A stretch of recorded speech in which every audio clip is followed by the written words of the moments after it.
I listen to the Black Guy Who Tips podcast because Rod and Karen are hot. Thank you. Really chill.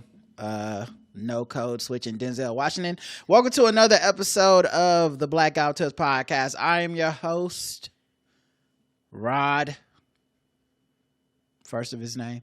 And I'm joined as always by the Queen Regent. Karen. Okay. All right. She just... Karen, I am here. All right. I feel like that was a whisper, but we are here to I'm recap. sorry, my low. No, it's just fine. Listen, the energy will come up as we do the show. We've been very busy the last couple of days. We have. I'm so sorry, y'all. Yes. But we are here to recap your fave, House of the Dragon, and our fave as well. Once again, let me lay the ground rules for y'all real quick. Just y'all have been doing an excellent job lately. Yay! But we need to remind people because if we It's don't, always somebody new. always crosses the line. No predictions. Okay, we know y'all read the book. We know y'all know what's gonna happen. We don't.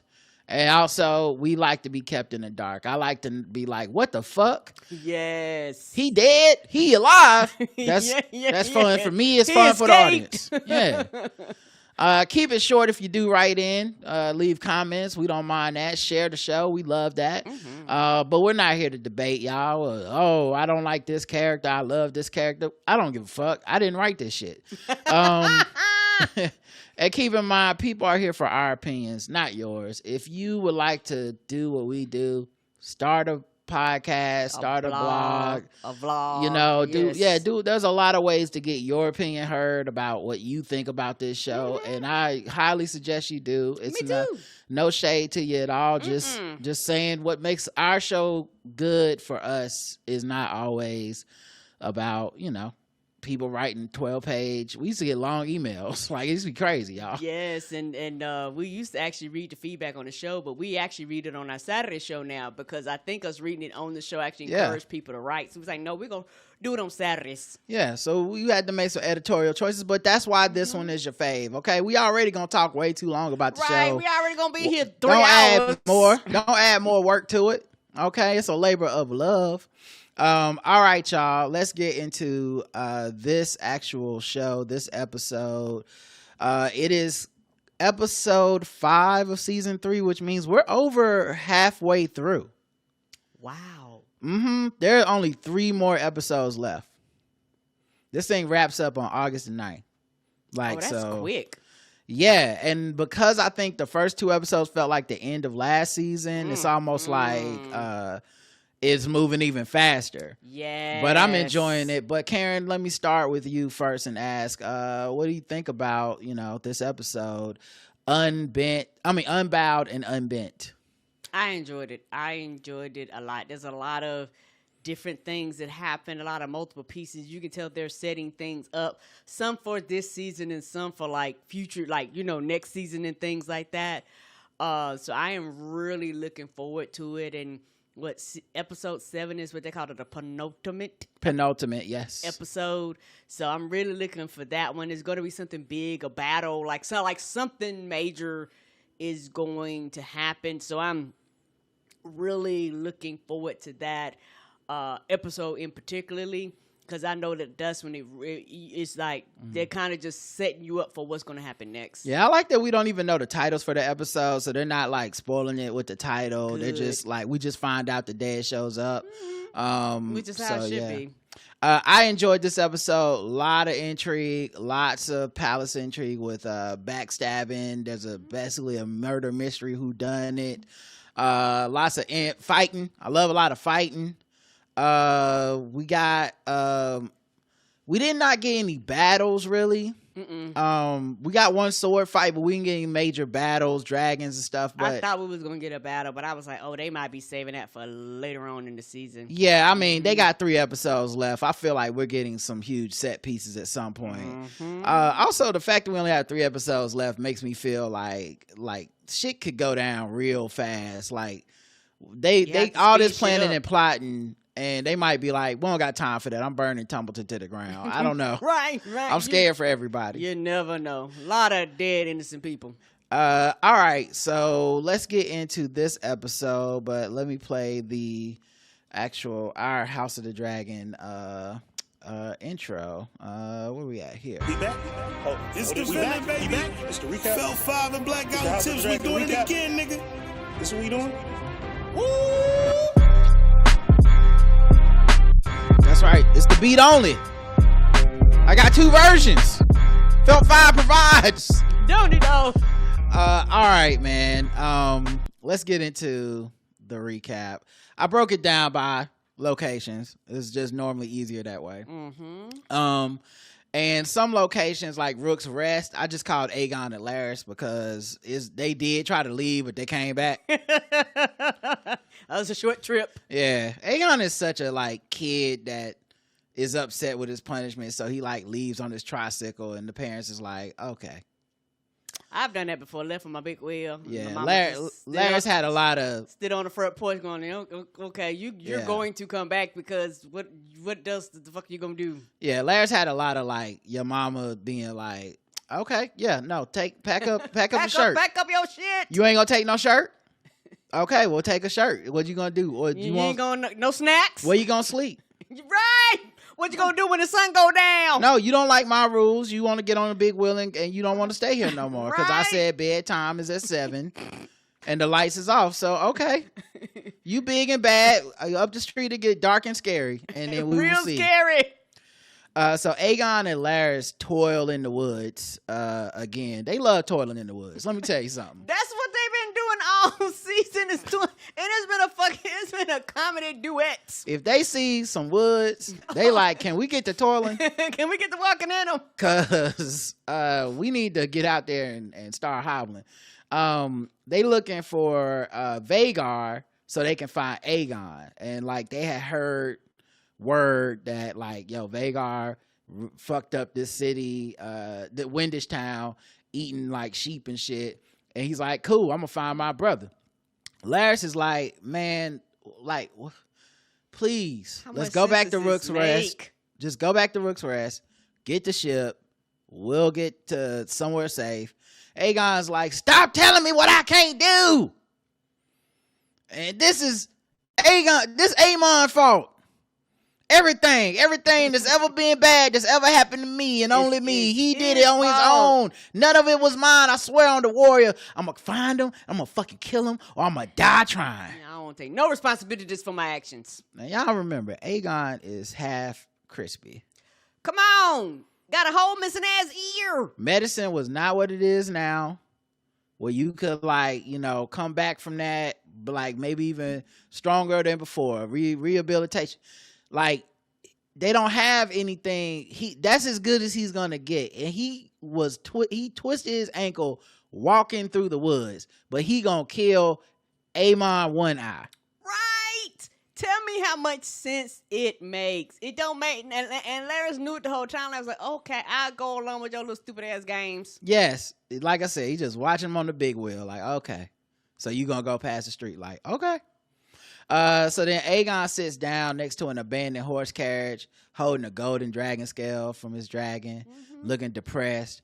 And he tells Larys, go on, say it.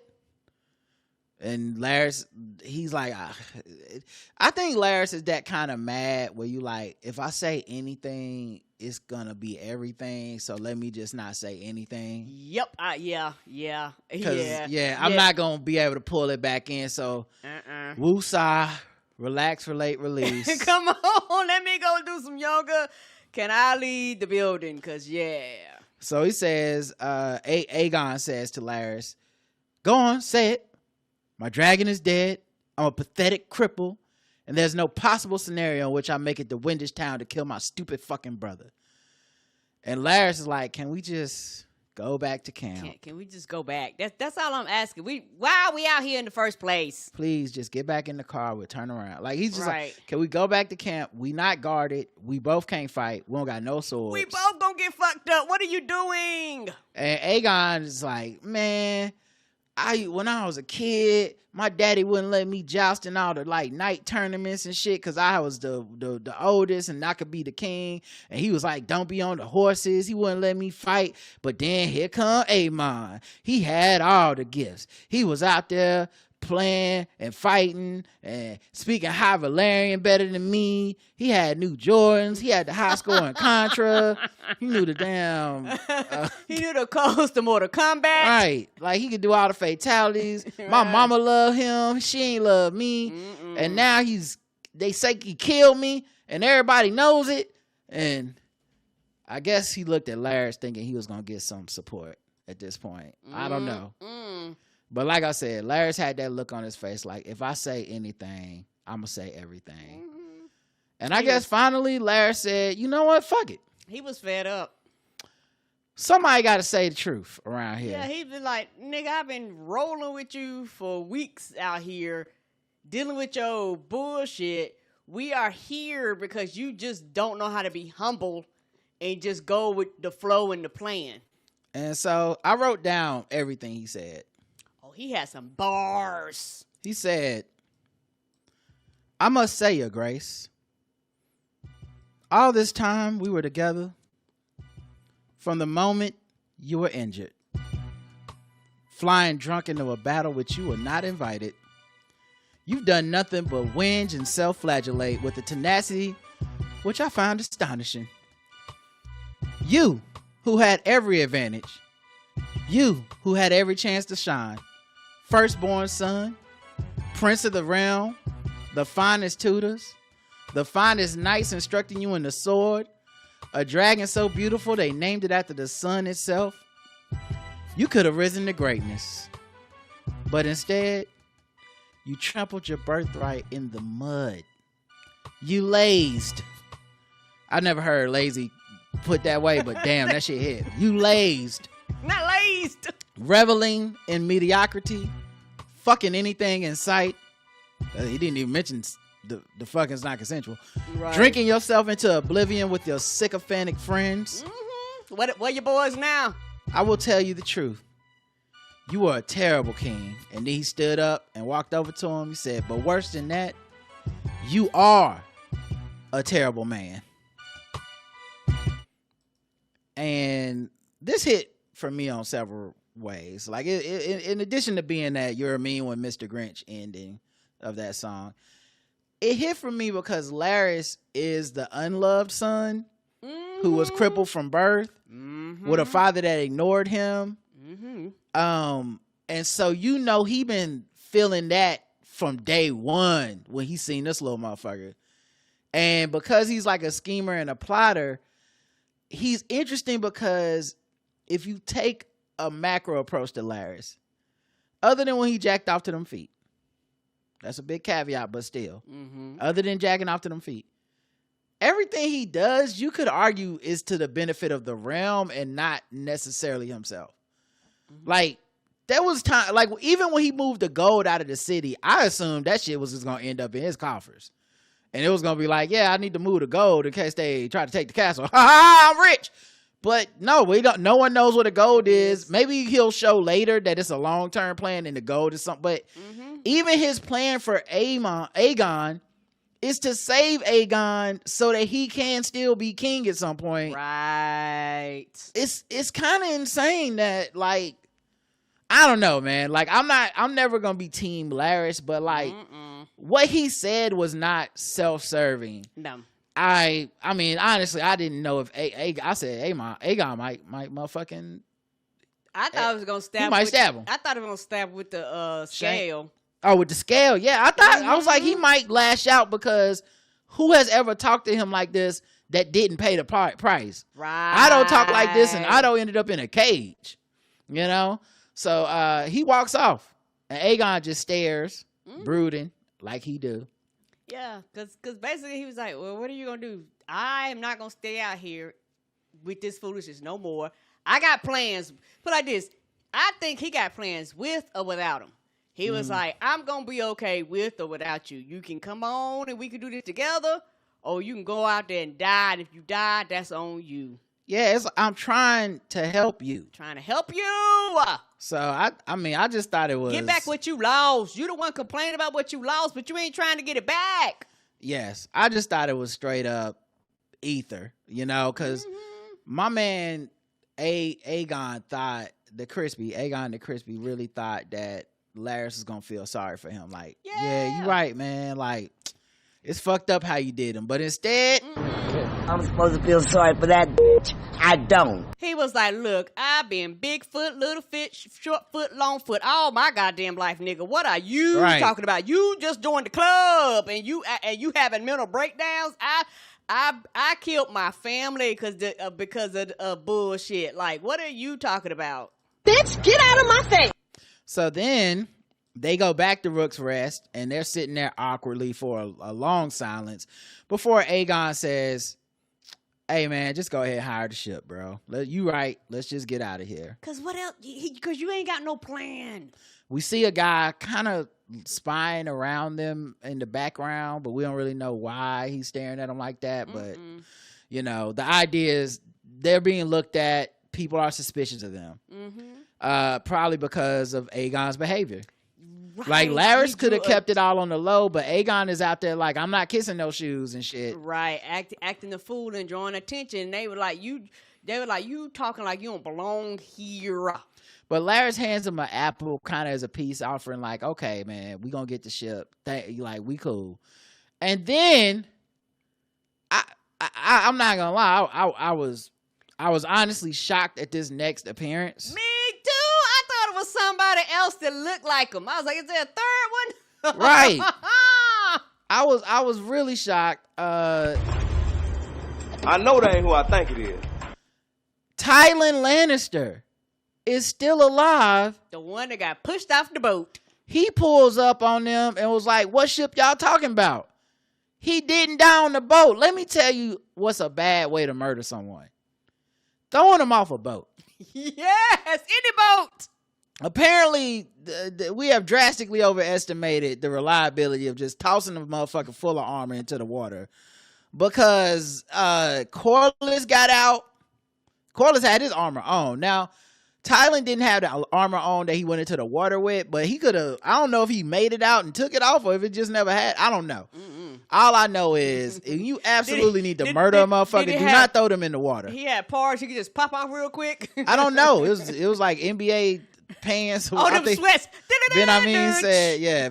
I was on For Our Nerds and we talked House of the Dragon, and Ben Amin was like, yeah, he just had on those NBA sweats on their armor or something to pull them shits off so fast. Right. Drown. I never caught this dude's name, but the dude who was in charge of Rook's Rest that was like a bully who made Aegon kiss his shoes, kiss his Converse. He sees Laris and Tywin like talking, and he talks to the guy who was spying on them, and he's like, he starts sneaking around the camp, and he goes through Aegon's bag and finds Aegon's crown, proving Aegon is actually the king. And while this is happening, Laris and Tywin Lannister don't notice because they arguing over where should they take Aegon. Right, so they're not paying attention to what's happening kind of behind them. Tywin wants to go to Lannisport, which is literally his people's home. And Laris wants to go to, I believe, Bravos or Pentos or something, or Essos. He wants to go to Essos. Yeah, he's like, we don't want to go because if we go there, we'll get out that he's still alive. Well, that's not why he don't want to do it. Okay. Because he like, part of it is like, yes, I want to do, like, the thing is, he's like, I've set everything up for him to live as a king would live in this area far away from here. Okay, right. And he suspects that the Lannisters would use Aegon the Crispy to turn Casterly Rock, there, where Lannisport is, to turn it into the de facto kingdom and say, we have the king now. Casterly Rock is actually the home of, like, not King's Landing. This is now the new. And he was like, no, this is like a power play. Now look, maybe they would, maybe they wouldn't. Laris is not trusting. I'm not even, he lies so good. That might not even be the real reason he don't want to go there. Agreed. All I know is they were so they were quibbling so hard they didn't even notice. Buddy had found the crown, confronted Aegon, was like, Gregor, was it? Like, oh, bitch, you the queen, you the king. And of course, keep in mind, definitely a bounty on his head. Those people might be Riverland Army cast-offs, but they not loyal. And so they eating like garbage. Like they would absolutely turn him in for the money. Of course. So Aegon was like, well, that's a shanking. The fuck is this? Shank. And he went ahead and stabbed that man up real good. He didn't have a choice. And I have to indulge them this, because I actually thought this was a well-written episode with the dialogue. I have to indulge them that they got in an impossible white man line. Because after he stabbed that man, he said, you may call me your grace. And I was like, you know what?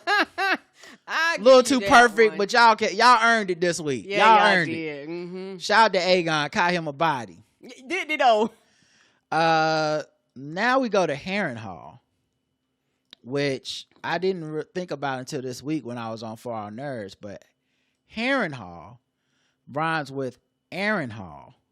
And Aaron Hall made a song called Don't Be Afraid. And Harrenhal's scary, is what I'm saying. Yes, it is. And so is Aaron Hall. Oh, no. A little scary. So we start in Harrenhal with 3 NPCs skulking around. looking to see what they can pick up and put in their inventory. Ooh, 2 bullets. Wearing red shirts like they just got out the Enterprise. Right. All of them level 5 and under. Right. And they slowly walking around Harrenhal when Alice Rivers pops out on them like, surprise, motherfucker. Like a mid-level boss. Let me tell you something.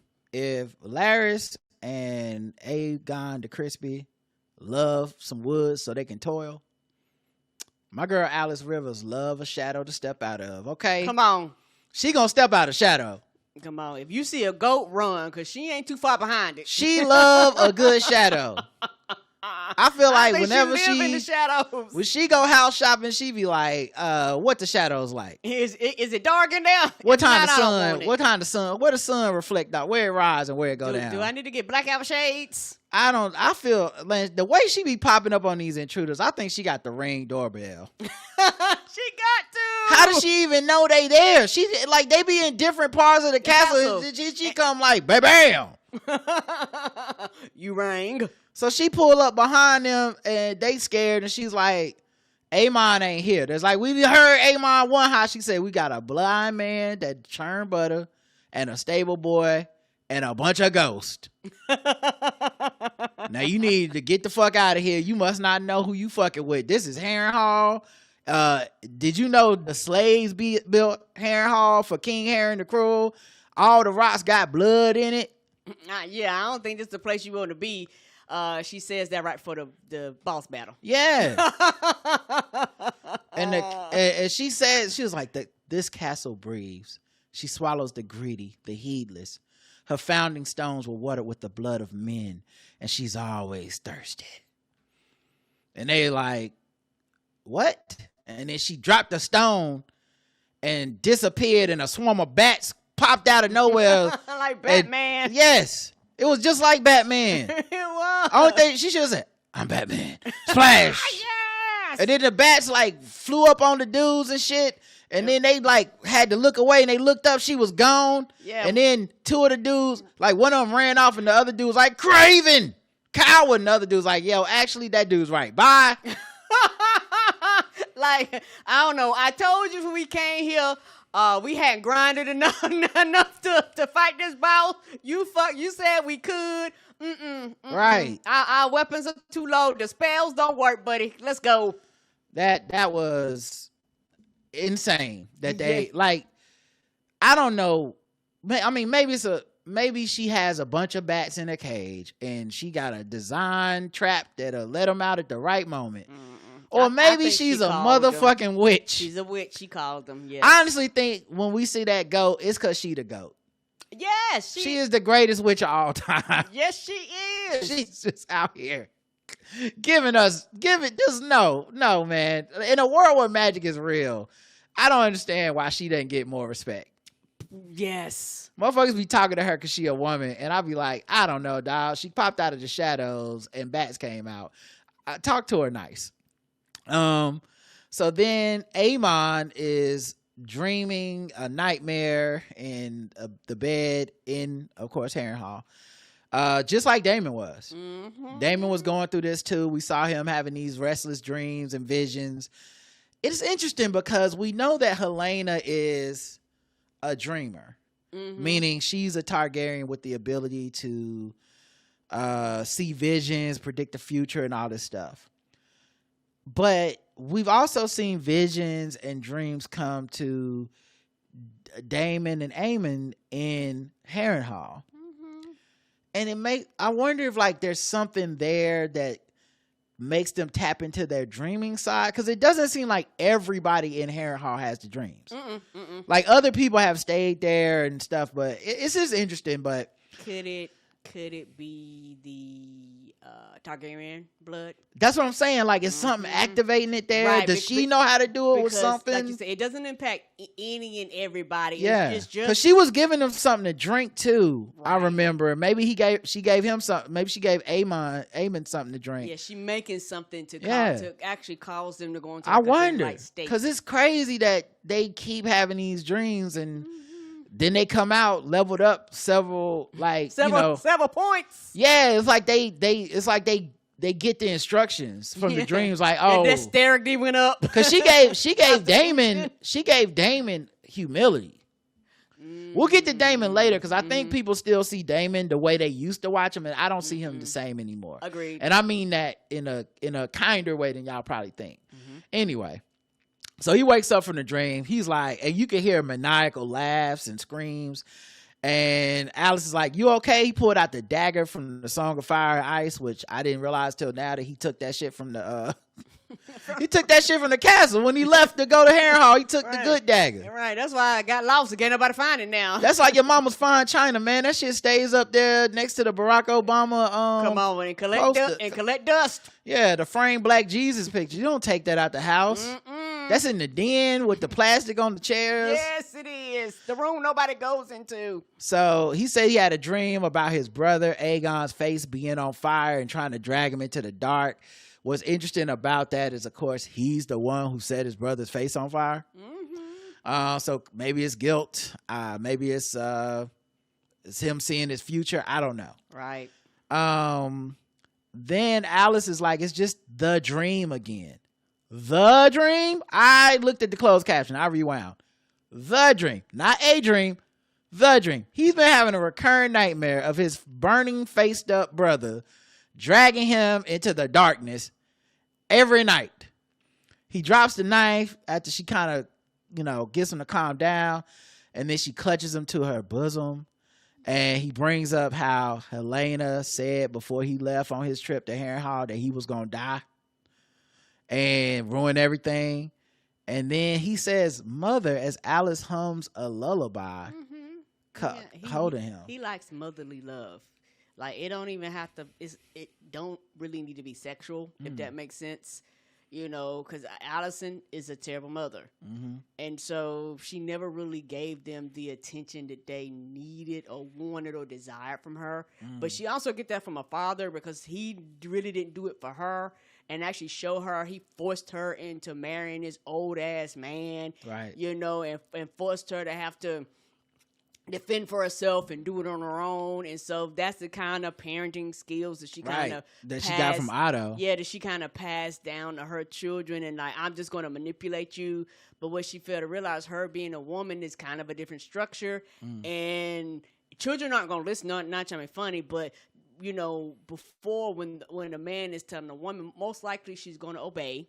Odds are, and her fighting back ain't gonna benefit her. These are men, so they can fight back and do what the fuck they want to, and it's not really anything Allison can do but watch. And that's all she's been doing a lot of times, is watching them make all these bad and terrible decisions. It's interesting because I agree on everything you said, but I would not put it past Alice Rivers to make it a sexual relationship, just because I feel like that. she's able to mold herself into whatever she needs to be. Now, I'm not saying I wish that. I'm not saying I picked up any vibes like that. But like, I didn't get that vibe. Targaryen men are from an incestuous family where motherly love and intimate love kind of are wrapped together. It weaves Remember, in and out. Daemon had a dream that he was having sex with his mom in Harrenhal. And then, of course, all the dreams about Rey, who's his niece. So I don't know. We'll see. But yeah, so she comforts him. And then later, he awakes from another bad dream. This time he's like, "Where's my dragon, Vhagar?" And she's like, "I don't know where the dragon is. It left." While she's talking, we can hear a dragon growling outside the doors. Like, you hear a dragon growling. Okay? That's important. So he gets up to leave, but he's still stumbling around because he got stabbed in the kidney last week, 2 weeks ago. And he's like, "Wait, am I your prisoner?" She doesn't answer. She didn't say yes or no. She just didn't answer. She just kept sewing whatever the fuck she was sewing. But I guess he took her silence as I can get up and move around. So he goes outside to go towards the dragon growl to be like, "That's got to be Vhagar." Soon as he gets outside, the growling stops and the sound turns into a bunch of ravens. Like, you hear the sounds of like crows cawing, and then the dragon sound is gone. Man, this girl is freaky. I don't know what the fuck is up with this girl. She doing something. And so he started crying. Go ahead. And maybe it's just me. I might be wrong. I don't think it's there. I believe that the dragon not there, but I'm right. Harrenhal is so creepy. It's the creepiest fucking place in the goddamn realm. She has like auto sounds in the walls. You know how you have like the surround sound? Right. Every fucking episode is just the same shit over and over. Ain't it though? I was like, I'm looking at the people showing up going, "Don't y'all hear the music telling y'all to stay away?" Like, what are we doing? What are we doing? You know what? They like the Scooby-Doo mystery. It's a mystery. Let's go solve it. Like, why are you here? Why does this place need to be so creepy, and why does anyone want to live there? Why? Agreed. Why? Like, fuck just Aemon. Like, why would... no one should want to live in Harrenhal. I don't even know why she wanted. Me either. It must be a spiritual witchly connection. Like, it's something like that allows her powers to be as strongest. Yeah, because the three dudes that were there, they got along because they didn't bother her and she didn't bother them. Right. They was just like, we're poor, we're living here and we're fine. Because we know she probably like 700 years old. I bet she can't leave. I bet she like, if I leave the castle, I turn into dust. You know what? I bet you like something like that. Yeah. Like if I leave and the faceless trees is all I got left. I mean the face trees, because if I fucking leave the face trees, your girl immediately, you know. Them and the Minotaurs on they got the little hoof men and shit. Yeah. She got a lot going on, man. Yeah, she does. But yeah, so Aemon sees that his dragon's gone, and he's like, "Without Vhagar, I'm nothing." And then she says to him, "You are mistaken." But what this episode really helped do a good job of contextualizing for me is that Aemon is still a kid. Yes, he is still a child. He was the youngest of him and Aegon. But also, like, he was the kid who couldn't get a dragon for a long time. Yep. So he stole. He stole. You can't steal a dragon, but you know what I mean. He claimed Vhagar when it was supposed to go to, I believe, Rhaena. You know, he's always been the runt in a way. And he then says he then finds out that Rey has taken King's Landing because Alice says, because he didn't know. Alice is like, "Yeah, the queen," and he's like, "The queen? What you mean the queen is looking for me?" She's like, "Oh yeah, she took King's Landing when you were asleep, homie. While you was out." And he was like, "I thought I dreamt that." I was like, "How much of that tea is she giving this boy?" You on some real Odysseus shit. On an Odyssey trip. Yeah, he was sitting on that island with Charlize Theron. But Alice tells him the queen says Aegon is dead and that you killed him. And she was like, although I don't know if I believe that, which is funny because he's sitting right there. If he wanted to say he killed him, he would say it. But yeah. Right. And Aemon's like, he's dead because, like, what Alice was saying is, I don't know if I believe that Aegon the Crispy is dead. Right. She knows you didn't kill him, but she's like, I don't even think he's dead. Right. And I think because she's so connected to the spiritual realm, she might actually know he alive. She know. She be seeing the other scenes in the episodes. I think so too, but she's just saying like, I don't believe her. Yeah. Mm-hmm. And so Aemon is like, nah, he is dead because he be tormenting me in my dreams. And so only a dead person would count my dreams. And he said, even in my childhood, I worshiped him. And yet our mother, he trails off, but clearly he's going to say our mother loved him more than me. Mm-hmm. And we'll get, like, yeah, we just did Aegon. Aegon just told us mama loved Aemon more than me. Right. What is going on in Allison house where maybe she just so unable to love everyone, assuming, well, you must be giving your love to someone that's not me. Yep, because a lot of what she did, particularly when she was temporarily queen and all that stuff, was just trying. It was like she was in all types of directions. Her husband was dying. You know, you hearing him tell you something, you're interpreting it one way. So now she was also a little girl, and her dad Otto was trying to use her to scheme the power, and like Otto wouldn't let her be like Helena. Right. And I think to some extent, Allison feels like she protected Helena by letting her just be she was special and couldn't really do it, but like, I'm not going to involve you in the schemes of power and ruling. Yeah, I'm not going to force just go be a mom and and raise your kids lovingly in a way I couldn't do. Right. And it was one of them things where I'm not going to force you to ride the dragon. I'm not going to force you to join the war and all that type of stuff. Because anybody else would be like, bitch, you can ride a dragon. What the fuck is this? Right. The kings decide that anyway. Right. But yeah, I hear you. I mean, she didn't really push it. Oh, yeah, for sure. No, you're not wrong at all. Like, she's not a Targaryen. Mm-hmm. She doesn't try to be. But it's just interesting that her kids all think she loved the other ones more. And so she says, sometimes the child that grieves her is the one the mother loves best. And he goes, who are you? And she says, one that has been grieved. I don't know if this means she's lost a child, and like, I'm gonna be honest, I could not tell what these lines meant for sure. I'm sure they'll elaborate. Yeah. But I don't know if it's like,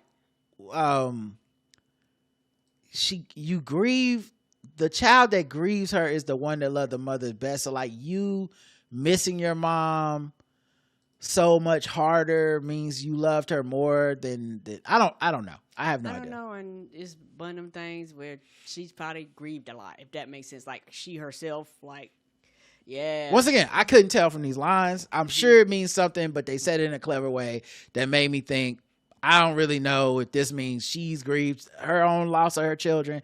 Right. If she's had children who have grieved the loss of her because she's dead and she's somehow still with us. I don't know what the fuck. And she may have seen them going through grief. Right. Her creepy ass. I don't know. Woo, child.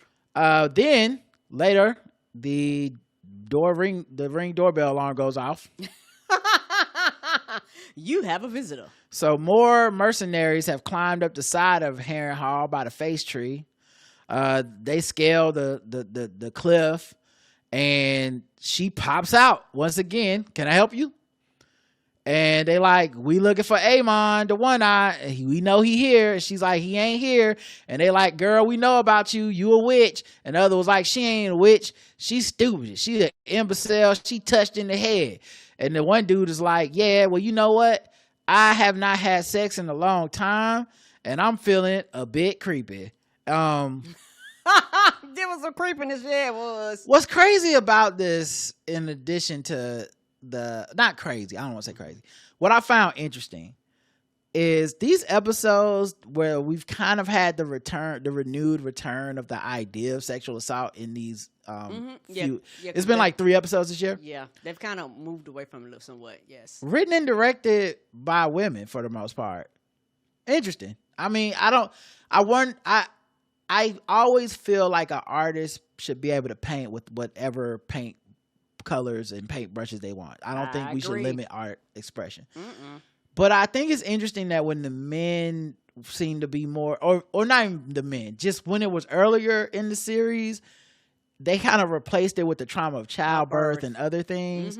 And now it's kind of, maybe because, I don't know, but it's just kind of come back a little bit on the show. It's nothing harrowing in that they're depicting anything graphic, but it's just, you know, these men are threatening women characters on this show again. And it's, I mean, it definitely raises the stakes, I guess, because when you see men around women in this show, you're like, what the fuck's about to happen? That, and also, it's all traumatizing. It's traumatizing to be in this world. Childbirth can kill you. Men can kill you. Right. Like, so it's just one of those things where it's almost like we understand that you're here for the fantastical, but at the same time, the reality is this. Yeah, I mean, it says a lot about life in that the certain things are more triggering than others. Because if you watch a show like this, I don't even know how you would watch it uptight about any one particular issue. Right. It's like if you watch it and you're like, because I know some people that do this for the record, but there are people that watch the show from a racial lens. And I'm like, I would never do that because this is not a show that cares about that topic. And I guarantee you it will not be considered or safe. They may coincidentally do something good, right? But they will probably also coincidentally do a lot of shit wrong. And I feel like that with everything. And it's interesting in the human mind, the psychology of I can watch a person be decapitated, I can watch someone be disemboweled, but I mean, and it works on me too. Just even the idea of sexual assault is like, oh my God, you know, like I almost want to fast forward through this, you know? Anyway. So they started roughing her up, but my man Amon, the one eye, one eye, pulled up on him. He said, not in this fortress. We not doing that. And he had his flu game. He say, 4 of you, 1 kidney, that's 1 more than I need. Yes, it is. And he beat them up. And he killed the last of them by throwing this right into the root of the face tree. That's the one that do the tear bloods. Not the tear bloods, but the... Yeah, it bleeds tears. And I'm like, is that how it get the blood? Like, I feel like it was like, thank you. I've been looking for this all day. I was hoping you would see that branch. I was needing Who knows? A taste. It might not have been out there. It was like, you know what? I got you. Yeah. Yeah, I might need to rewatch it. It might just grew. Because, you know, the way that creepy ass place is there. You look, it's not that. Next thing you know, you see a spike pop out. It might be like Poison Ivy. Maybe that's who she really... Maybe Alice Rivers is really Poison Ivy. Right? I bet she is. So after he does kill these 4 people, Alice looks up and says, seems you've taken a turn for the better. And so I guess he back. Which is cool. Because actually, man, Amon is such a great antagonist. Yes, he is. He's going to be a problem. He's a dog. And I feel like we don't really get enough of him being a dog all the time because he's almost like the cheat code. So yeah, I can't wait to see him get back into action. All right, this next segment is called The Road to Tumbleton. Okay, and this is a lot of tumbling. This is the Riverlands people and Kristen Cole.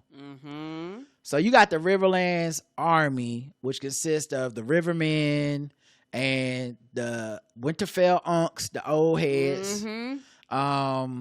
And so they're like supposed to be heading to Tumbleton in order to root out Ormond and Daeron Targaryen from Tumbleton. Right.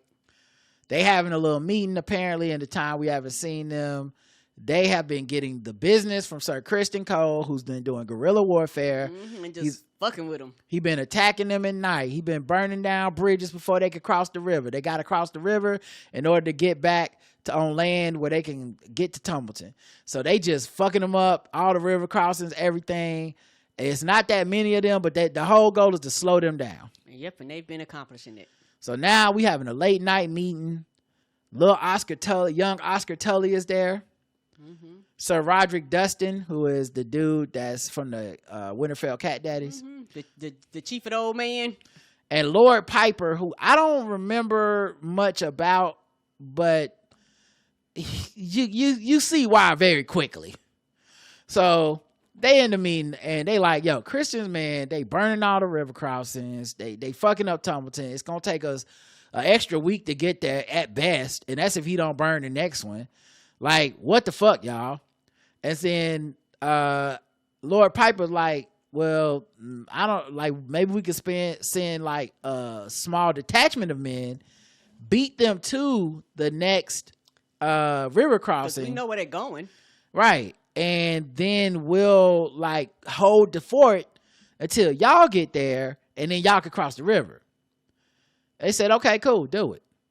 But it's gonna put us behind at least a week. And then Sir Roderick Dustin gets up and he like, let me tell you something, player. Young boy, let me and the old heads have a crack at him. Yes, he like, this what we do. Listen, young blood, in my hood, we would have killed this dude already. Yeah. You know, back in my day. Tracking people down is what we do. Back in my day, we would have took Sir Christian Cole behind the woodshed, boy. Let me and the wolves loose. We gonna hunt him down. And Oscar says, or we could play at his game. And I was like, I don't really know what that means, but I like Oscar Tully, and I bet it means something good. I can't wait to see what it means. And it did. So then we see Lord Piper, who's supposed to be going off in a small camp with a contingent of men to beat them to the next spot. He goes back to his camp at night, walks inside his camp. Soon as he walks inside, we just hit two bodies hit the ground. Shink, shink. It's just like boom, boom. I'm like, oh damn, they going down already? It sounds like that sword ratcheting this clip, but not the chink, chink, chink, just the straight up. Yes, just hit the bodies hit the floor. So he walked back outside. And he's like, what's going on out here? What's all these? Is everyone sleeping? Why is everyone on the ground? Full of blood. Uh-oh, I should have had my sword out. And he gets stabbed in the back by Sir Christian Cole, who has painted his face on some Rambo shit. Yes, he did. This man got the Ray Lewis face paint on. Oh, I was like, oh, I know he stank. Ready to go to war for Morgan Whalen. He was like, we ready. And we see Sir Christian Cole and Gwaine start burning all the tents down with their men. They just like burn the tents down. People in there sleeping. They burn down. Then the people getting their swords coming out like, we under attack. But they don't got a chance. They stabbing them up. And Cole and Gwaine go, so we need to get to Stony Sept next. We'll be ahead of them again because we done killed these people. Because Christian Cole already knows what the plan would be to try to stop them. And the whole point is we have less men, but we're faster. We have our horses. We'll just keep outpacing the bigger army, getting to everywhere that they could cross the river and destroying it before they get there. And we'll just slow them down to Tumbleton and give everybody more time. Okay. So they go into the Stony Sept next. In the woods, they on the horses chilling. Sir Gwaine offers Sir Christian a job. He's like, hey, man, let me tell you, bro, working with you a real one. And no matter how this shit turn out, you can come work for me. You come live in Old Town, man. Serve the high towers. And I think two things about this conversation are interesting. The first is those of us who watch the show and don't like Christian Cole, I think we forget that the show has told us many times this man is known as a dog. Mm-hmm. Like, yeah. You know what I mean? He's known as a fighter. He comes from like a line of people that like believed, if that makes sense. Yeah, he's not a noble. No. But he believed in royalty.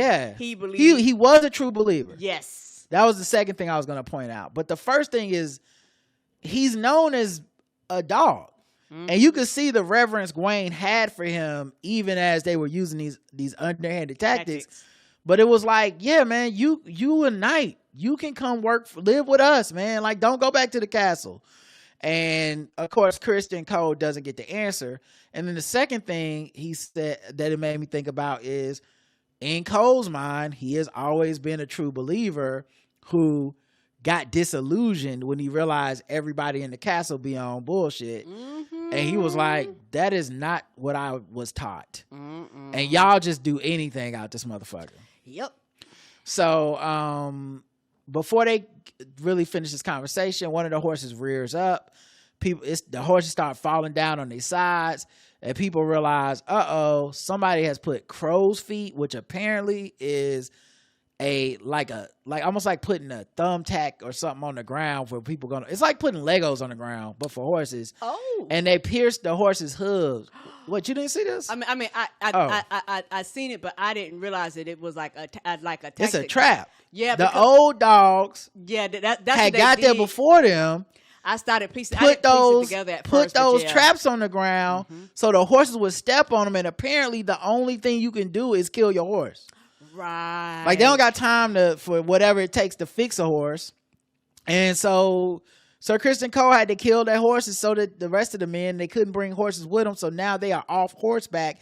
This is a huge harm to their plan, because their plan involves speed and being faster than the Riverlands host, the army. Yeah, and it slows them down. You basically, it's almost like you went from a car to walking almost, And they have far less men. So that's why it was so crucial. Like, speed was the advantage they had. Now you're on foot, and you're outnumbered 20-1 anyway. Yeah, and also it goes to show you that them old men been doing this for a long ass time, because I wouldn't have thought about no bullshit like that. So this is probably a tactic that they've pulled before, so they knew it was going to work. Here's the thing, though, Karen. It's actually not the old men's plan. Now the old men are doing it, but that's Oscar Tully's plan. When Oscar Tully said, or we can play at their game, he meant slow them down. Because the old man was like, let us hunt them. We'll catch them lacking and fight to the death in the woods. And Tully was like, or we slow their march down and we just cross the river. Fuck them. That makes sense. So they slowed them down. It's like that Tully, pretty good. Yeah. He was looking at Damon crazy, talking about respecting the riverman and all, and I get that, but he was like, hey, I'm a strategist too. Yeah, so I kind of respect it. That makes much more sense. Yeah, so they fucked up them horses. They had to kill them and all this shit, which sucks for the horses. You know what I mean? But I do love the way the Winterfell unks get down. They really played the ball on some real call your foul shit. Come on, call your foul. Hand part of the ball now. Come on, young blood. What you crying about? Back in my day, no blood, no foul.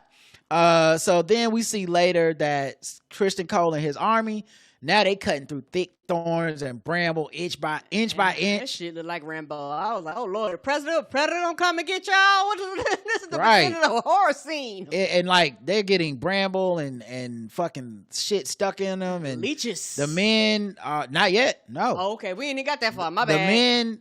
So Gwaine comes up to Cole like, hey, bro, the men talking about deserting the army, and we just got to give up, bro. They got the horses. We did our part. Let's go ahead and turn home. Let's go to Tumbleton or go to Old Town. Right. Why are we wasting time? And Kristen is like, whatever, man. Keep cutting, Bramble. I don't know what this nigga talking about. We might gain a day or two on the Riverlands army if we just cut through the Bramble fast enough. Gwaine just looks dejected, like, oh, God, come on, man. You can't be serious. Right. He really looked at him like, word, this is what you about to do? He didn't even hear a word Gwaine said. Nope. He pretended to listen, but he didn't care. So he put him on mute. Right. So then they make it to the town that Vagar must have burned up eating sheep, because they see a big-ass dragon claw, like, footprint. Cole kneels in the footprint, which makes me immediately think about when he saw those men get burned at Rook's Rest and said, never again. I told you, he was like, I don't fuck with dragons. Yeah. Well, I think he had another realization at that point too, but I think it was one of like, well, we'll get to it at the end. But so then they march through a dense swamp full of mud. and men start just passing out, dying because of exhaustion, and they like leave them. Yeah, they was like, we do not have time. Gwaine finds a leech on his leg. And I was thinking that's why they've been dropping. They probably been getting hit with them leeches. Getting leeched up. And it's been sucking their blood, and they've been just dropping. Then they finally get to the river crossing, and they see the bridge has already been burned. Gwaine is like, well, that's it. End of the trip. Yeah, what is we doing? That's it for me. So we did is what we could do. It's time to wrap this thing up. Head on down to Tumbleton. Maybe go to Old Town, right? Like the bridge is burned. Yeah, the bridge is burned. Cole just stares at the burned bridge. They go back into the forest to camp for the night. Gwaine's like, hey man, it's like half the men we started with. Right. We ain't got no horses. We like, come on, dog. Like, this don't look good. Let's go back to Tumbleton. And Kristen is like, I'm good, actually. And Gwaine's like, what the fuck you mean you good? What are you going to do? And he's like, oh, we can just raft or swim across the river. I don't know. And then we're going to go die in battle. And Gwaine's like, but it's a 200-1 disadvantage now. Like, we 100% will just die. We will just die. And he realized suddenly, like, wait a minute. This has been a suicide mission the entire time. This was a death march. And he did not realize that this was Cole's purpose. The whole time Cole been telling them too. He has been. He just ain't say that exactly, but he was like, when he told this man, I don't care if people are getting sexually assaulted because we're all gonna be beasts before we die in the end, which we will die. And then when they was in Harrenhal, and he was like, you know what, we gonna die. And it's like Gwaine finally was like, oh, so that's what you meant when you was like, we just gonna go out here and die, that we was gonna die. And you mean it as a metaphor? Nope. Right? No, I meant it literally. And then they said, and then Gwaine was like, buddy, you can't be serious. And Kristen had that cold look in his eyes and said, I'm serious. I am the realm's greatest warrior, and I will die as such, clear-eyed, unbent, glorious in battle, and not in their service, finally. And by they, he mean all of them. He mean Gwaine and them too. But in my own, and they will sing songs of it. And Queen Alicent herself will hear them. Because he always been in love with Queen Alicent. And I remember he asked for her favor before he left on this mission in the first place. And she did give it to him. Yeah, and it's also one of the things where I think the dragon, he said never again. And also I think he was like, once he realized that Rhaenyra was queen and all that stuff, he was like, I don't want to serve nobody. That's when he offered me, he was like, no, you don't understand. I don't want to serve anybody anymore. I think he also realized all of it was bullshit. The people in there are not worth serving. And I think the other thing, too, is once he killed that dude at the wedding feast or whatever, and he went to the garden to kill himself, and Alicent saved him, I think he's actually been like, I died that night. I've been living my life like I died that night. I 100% agree. So he 100%. We know he's basically an incel at this point, but he ready to go out in the blaze of glory. Yes, he is. Just leading these men on a suicide mission. Look, it's war. They probably didn't all expect to live when they headed out. And without the dragons, they don't got a chance anyway. No, they do not. But Gwaine packs his shit and chucks the deuces at them boys. Right, while Sir Kristen Cole is giving this rousing speech. Right. He's like, I didn't take this trip to fucking die. Y'all got it. We just see Gwaine put the knapsack over his shoulder, chuck the deuces, and start walking down the fucking... Oh, that's not even the right one. That's not even the one I wanted to play. No. What are these? This is not... What? I was trying to just play the Incredible Hulk TV theme music. Anyway, that's what I heard when he walked off. Is this it? Let me see. This is not it. Oh, this is it. This is how it felt. Gray put that shit over his shoulder, looked back one time, was like, hitchhiking. Gonna get me out of here, man. Anybody going to Tumbleton? That's what I'm Right. to. Hey, where you headed, stranger? How far you take me to Tumbleton? Like that was basically Gwen's whole thing. Like, and it was hilarious too. Everybody was like, yeah. He's like, fuck this shit, I'm out. It was him sitting at that fire when Cole started talking about how he was the greatest warrior ever. Oh, okay. Oh, okay. Oh, you crazy. I am. And so he got out of there. I don't blame him. Yeah, and you're absolutely right. I do need to cue that up because he definitely... Fuck this shit, I'm out. Fuck this shit, I'm out. No thanks, don't mind me. I'ma just grab my stuff and leave. Excuse me, please. Fuck this shit, I'm out. Nope. Fuck this shit, I'm out. Alright then. I don't know what the fuck just happened, but I don't really care. I'ma get the fuck up out of here. Fuck this shit, I'm out. So then Cole gives a rousing speech about how, you know, the 7 are gonna watch over him, the maiden gonna do this, the warrior gonna give us his sword. And I'm not even gonna front, the men didn't seem that roused. He was giving the speech, but it was very much like, oh, we gonna die. Yeah, they was like, okay, so now he really telling us the plan the whole time. They're like, you know what? A noble death sounded way better before the leeches and the horse traps and before, you know, we was dying in the swamp. Yeah, we ain't been paid. We just out here. Right. Sounded better before when we actually had food and shit. Right. Now in Tumbleton, this is kind of a shorter one, but I have to get to it before King's Landing because it matters. Ormond Hightower receives a note from a raven that says gold blood spilled. 3 marked in the tally. The account lies open. We'll get to why that's important later, but the whole thing is Ormond has been orchestrating stuff. Now, what it made me think about is this.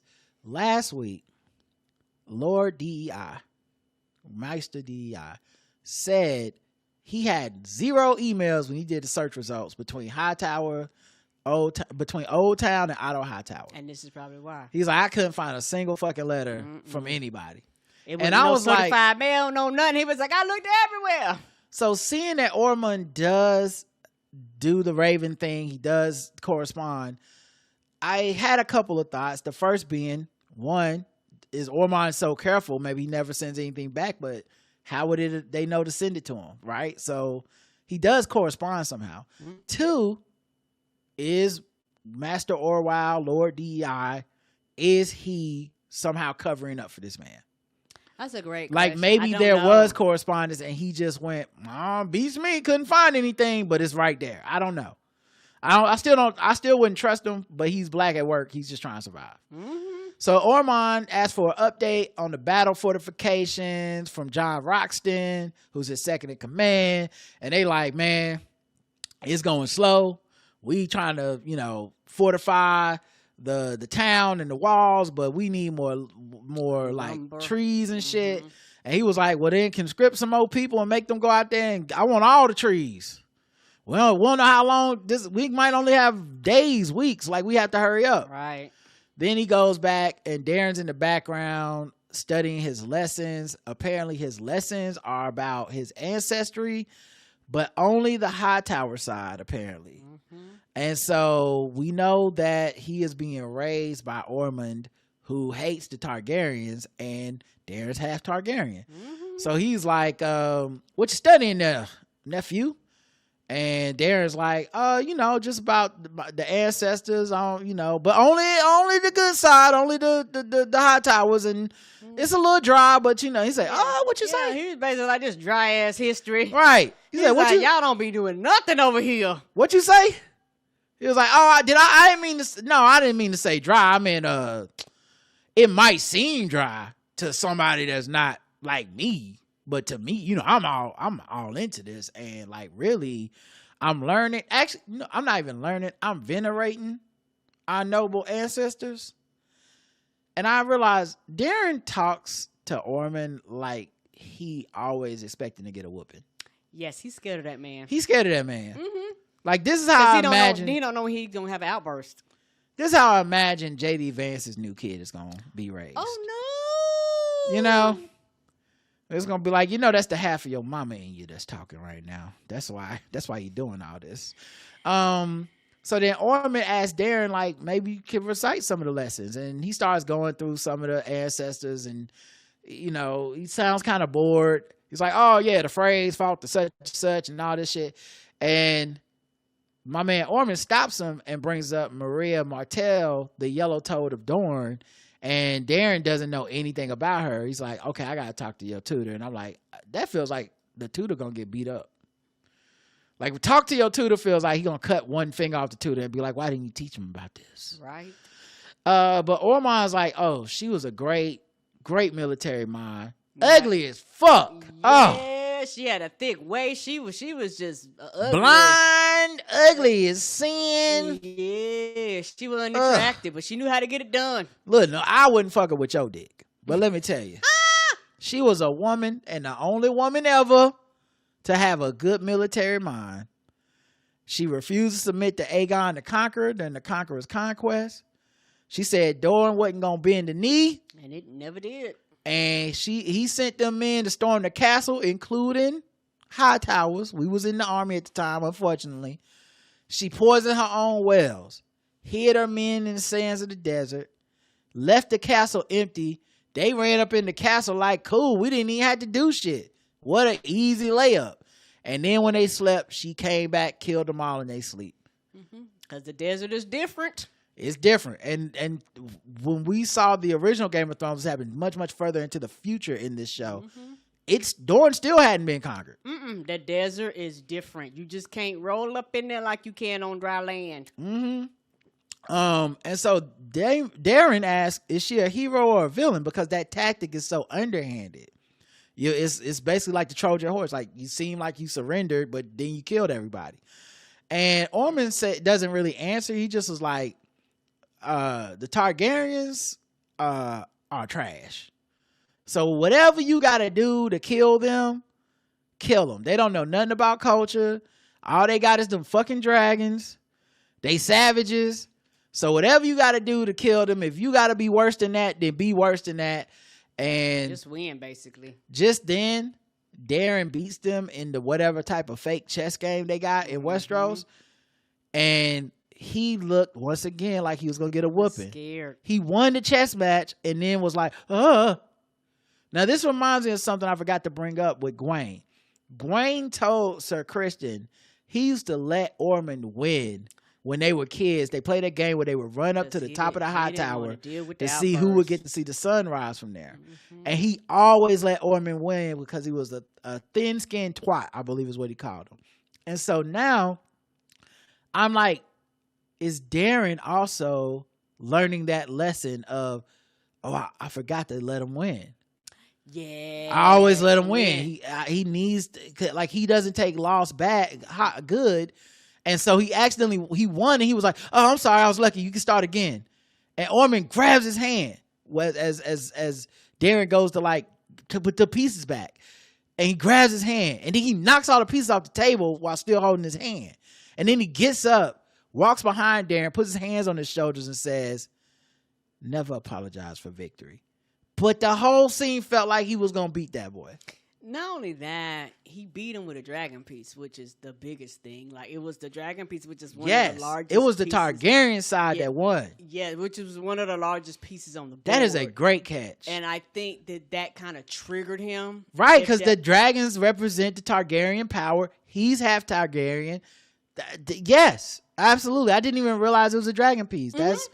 That's exactly what that was. So it was the symbolism of it. Yes, more than him winning, if that makes sense. But he flips it. He turns it into something positive. He shows Darren, I made some gold coins with your face on it. You fitting to be the chosen one. All our allies been waiting for a sign to take the throne. You are that sign. I was like, nigga, how you get a mint press?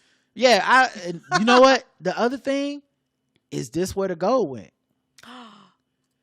The whole time they've been like, we shipped the gold out for safekeeping from the from the this might be one of the multiple places it went from King's Landing. I wonder if that's their goal, but being fashioned into Darren coins. I can see that. But I guess, good for Darren, although he didn't seem that excited. He doesn't seem like he want to take the throne. And I see why, because he does not. He does not know if Aegon and Aemon are really dead. Right. He obviously would need to go kill his aunt he's never met. It's a lot more to it. He don't want to kill his brothers. Yeah, he's not the one in charge. But He's rich. He is rich. What? He's got his own money. And baby, when I tell you he's got his own money, I mean the boy has got his own money. You did it this time. You hit the jackpot. so, so even though he's scared of Ormond, he got his own money now. They're using him as a pawn. And what's fucked up is in the realm, no one knows it's Ormond's plan. They just think this guy is like, I'm the king and I'm taking the throne. So whatever's like pushback is gonna come for him. It's gonna be really hard to explain your way out of, like, no, that's my crazy uncle. Right. We don't care. We looking at you, not your uncle. Do you think he's really Ormond? Do you think his plan is to actually put Darren on the throne and have Darren rule the kingdom? You know what? I don't mean no harm. No. I think that his plan is to, quote unquote, if he gets him to the throne, he would fight him if he had to get to the throne.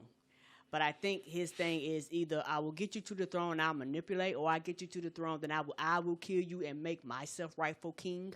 I really wouldn't put it past him. Because he doesn't like Targaryens, which means he doesn't like half of who he is. Yes. So at some period of time, there has got to be a conflict there. Like, there has to be. And Darren would end up having power as king, and then you might advise him, but that doesn't mean you can truly... He will have the last word, and I don't think Ormond would allow that. No. I would not put it past him to be like, Darren is on the throne, and if I kill him, we will be done with Targaryens ruling us forever.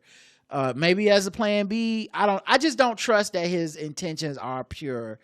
And his plan doesn't really make sense. This shit might get Darren killed already. Yeah, no, so I think that, I might be wrong, but I think that he actually wants him to fight his brothers and kill them. Like he wants that confrontation. You think he believes Darren can fight his brothers and kill them? I don't think he believes that. He believes that, but you see what I'm saying? Like, that's why I'm like, what is his plan? You got the littlest dragon.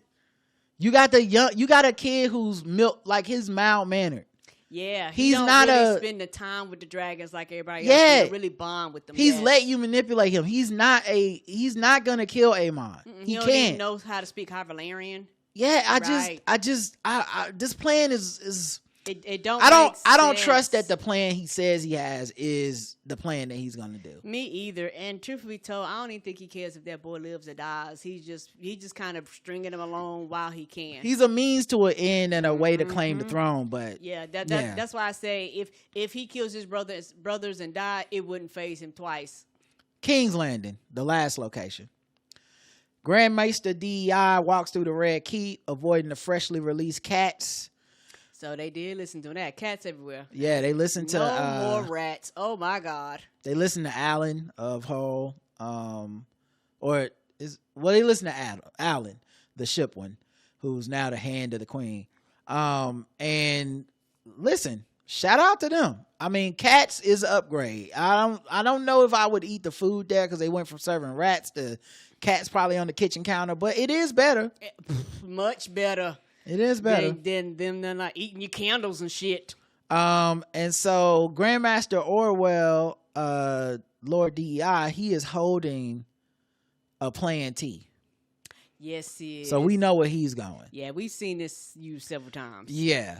I don't even know why he acting like it's a secret. Like, real talk, he should have put it in something else. Yeah. Like, this was just like, brother, it's gonna get around the same way it got around for Alicent and the same way it got around for Rey decades ago or whatever. Now it's gonna happen again. So One of the handmaidens clocks him and stares at him, and this is significant. We'll get to it later, but we know there's eyes everywhere watching everyone, and especially him. No one trusts him. He then talks himself into Alicent and Helena's chambers by telling the guards outside that it's a matter of the female persuasion, to which apparently these are like the men who are afraid to go to the store to buy tampons for their wives. They're like, periods, blood, no. Ew. They just happen to be, they was like, oh, just go in, don't talk about it. He was like, it's a bit of a delicate matter of the vagina area. They're like, oh, don't say that. Oh, cooties. So then Alicent inside thanks him for his loyalty, but he's like, I would not call myself loyal. And just to let you know, moving forward, I'm going to have to file all the paperwork. Yeah, like this the last time I'm doing this on the low. Next time I'm telling the queen. I've had this happen to work before too. I think a lot of black people have experienced this at work, where the white person think y'all friends and you like, no, you're mistaking the fact that I do my job well and I don't want no problems for something stronger than this. It's just that. We're not work buddies. We're work buddies in that when we're at work, we can be buddies. I don't even tell you what I'm doing every weekend. You know, but I don't have a picture of my family up. Right. You know nothing about me. You know I'm not coming out of the office when you get an email back going, he's out of the office. Let's not make this stronger than it is. And I appreciate that about him. I think he kept that real because he's like, listen, one day I'm going to do my job and you're going to be like, I can't believe you told Rhaenyra. And I'm going to say, I had told you I wasn't loyal. I was just doing my job. And I also told you next time I would tell. Right. So no more surprises. So it's like, you better listen because next time you literally are on your own. Right. She's like, would you stop Lord Ironrod from sexually assaulting me? He's like, right. Because that would have made it worse for my job. Right. Because I was doing my job. It say in the handbook when we took HR training. It said on the video. It said that you can't do that. So I just followed the rules. Right. I would have done that for any person. Yeah, you're not special here. But she holds his hand. She's like, I understand. And you know what? His instincts are proven correct. We'll talk about it later. Oh, Lord, but he's like, girl, they watching me. And she's like, but thank you anyway. So she tries to get Helena to drink the tea.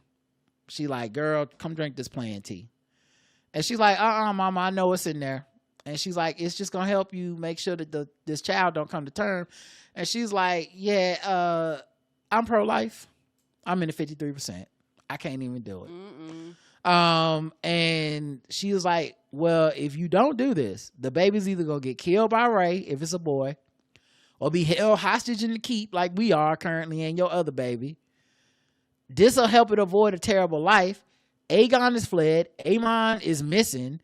So if this kid is a boy, it will have a claim to the throne and she'll have no choice as queen but to like kill it or do something, use it as a shield or something. But also like it's kind of interesting the dynamics of the show. Technically, if Rhaenyra's claim to the throne, and this is probably getting too deep. Okay, let me just start there. But if Rhaenyra's claim to the throne is based on this idea that a woman can be queen, I don't know, she should probably kill the women too. Like, why not kill the daughters as well? Like, your rule is based on the idea the queen and king thing is genderless, essentially. Like, whoever got the right can get the right regardless. And so, obviously now, the Hightowers won't want to use that approach because that's what they're saying is the reason she can't be queen. But still, I mean, like, girl, you know, you setting a weird precedent. So, I mean, props to you for not killing them, but also, like, I can see you killing them just to be like, ain't no more Hightowers. It's just me. Anyway, so Helena corrects Alicent to say Aemon is actually not missing. He's at Harrenhal. And Alicent tries to dismiss it. She's like, girl, what? And she's telling the truth, though. She's like, yeah, he at Harrenhal. He's burning without fire. Alicent is the Draya Michele of Westeros. He's terrible. Your baby girl is telling you something and you just She dismissed that. Have you ever listened to her? She has not. She just dismissed the shit. You're out her of mama. How you Right. how are you among the people that also be like, I don't know what the fuck she be talking about? And also, she just had lost not too long ago One of her kids, yes. 2 of them. Oh, wait. Helena. Helena lost one. Okay, Yeah. because one of them lived, She right? had okay. 2, yeah. Yeah, okay, so she just lost one of her children. Right. Why would you think that she, like You gonna comments- give her the plan T, Yeah, knowing how that she lost a baby Yeah. to murder. Yes. She might feel a bunch of ways about life Yeah. right now. And you didn't ask, you didn't consult. You was just like, girl, this is problems. Girl, Allison. So then Allison's like, well, if Aemon threatens Ray's rule, your child gonna be a shield, so just kill the baby. Just drink the tea. And then Helena is like, no. And she's like, girl, I drank the tea. Rhaenyra drank the tea. Everybody drank the tea. It's not a big deal. And Helena's like fed up. She goes, it's mine. It's mine own. It's mine. And her face is resolute. Mm-hmm. And Allison did understand that. It's funny because I wanted Allison to almost be like, why don't you just talk like that all the time? All these fucking riddles and shit. So you can just say Talk plain. You can just say you don't want to do something. Oh, okay, that's new. But I was surprised Allison didn't just sneak it into Helena's wine punch. Oh Lord. Like that seemed like what Allison would do. But maybe Helena would have seen it in a dream. Yeah. She probably would have. Also, while we talk about she did lose a child to a murder. Mm-hmm. Also, she's kind of a prophet. What if she knows there's some role that this child plays in this tapestry of Westeros? I think so too. And she's like, no, dummy, you can't kill this baby because it means it's more than that. You just can't see it yet. Right. I had the dream and I know what this means. I think it's a little bit of A, a little bit of B. In the hallways, Lady Frey, who is a season ago, the Freys let the cat daddies from Winterfell, the north, cross into the Riverlands because they got the biggest bridge and they the only ones that control it. Mm-hmm. And they did it under the promise from Jace that they could have Harrenhal. That's very important because Lady Frey, apparently, much like Lord Frey from the original series, they come from a long line of not able to read the room at all. Oh no. She don't know what's happening. She is behind on the slack. That she ain't read none of the cliff notes. She don't know what's happening in that castle. She just talking. And she is ranting, chasing behind Ray and her Secret Servicemen, being like, girl, when you gonna give me the castle? What's that? I was promised a castle. And Ray is like, I heard that y'all will also just take a small council seat since we not doing the castle. You just giving my castle away to anybody, Ray. I saw you said whoever killed Aemon is just gonna get the castle. It don't even matter if they're a fucking noble or royalty or whatever the fuck. That is fucked up. And your son promised. And she was like, Ray turns around like, my son is dead. So she liked the son is dead card a lot. Don't she though? She's like, just take the seat on the council and shut up. And if you want the castle so bad, you go kill Aemon. And Ray just like she was fed up. Yeah. A lot of stress is happening to her. Yeah, people love rolling up behind her, fussing and yelling at her. So she finally turned around and looked at her and said, Paul, why is you here? Why is you here? What's funny is Lady Frey is right. She's not wrong at all. Mm-mm. We have just lived the show through the eyes of Ray and have seen all the stresses in her life. But if you owe me a castle, I don't really give a fuck that you going through something. You have made a promise. And then the next thing I heard was you're promising what you promised me to everybody. So Lady Frey has a point, but just read the room. It wasn't gonna happen. So finally when she says, how wise you here? Lady Frey is like, I'll just take the council seat then, damn. And the Secret Service dude looked back at her like, read the room. Jesus. It ain't happening. Like, Right. it's one of them things where if you come to her at a completely different time, you might get a completely different answer. Right. Mm-hmm. But now is not the time to ask. So then they go into the meeting, and this is one of my favorite scenes. They go into small This council meeting was nuts. And Adam of Hull and Baylor, who've been riding their dragons looking for Vagar, basically came in to report, we don't know where he at. We've been looking. Yeah, we ain't found shit. That's exactly what they said. Shout out to Spaceballs for those of y'all that know that reference. I love that movie. But then they haven't found anything.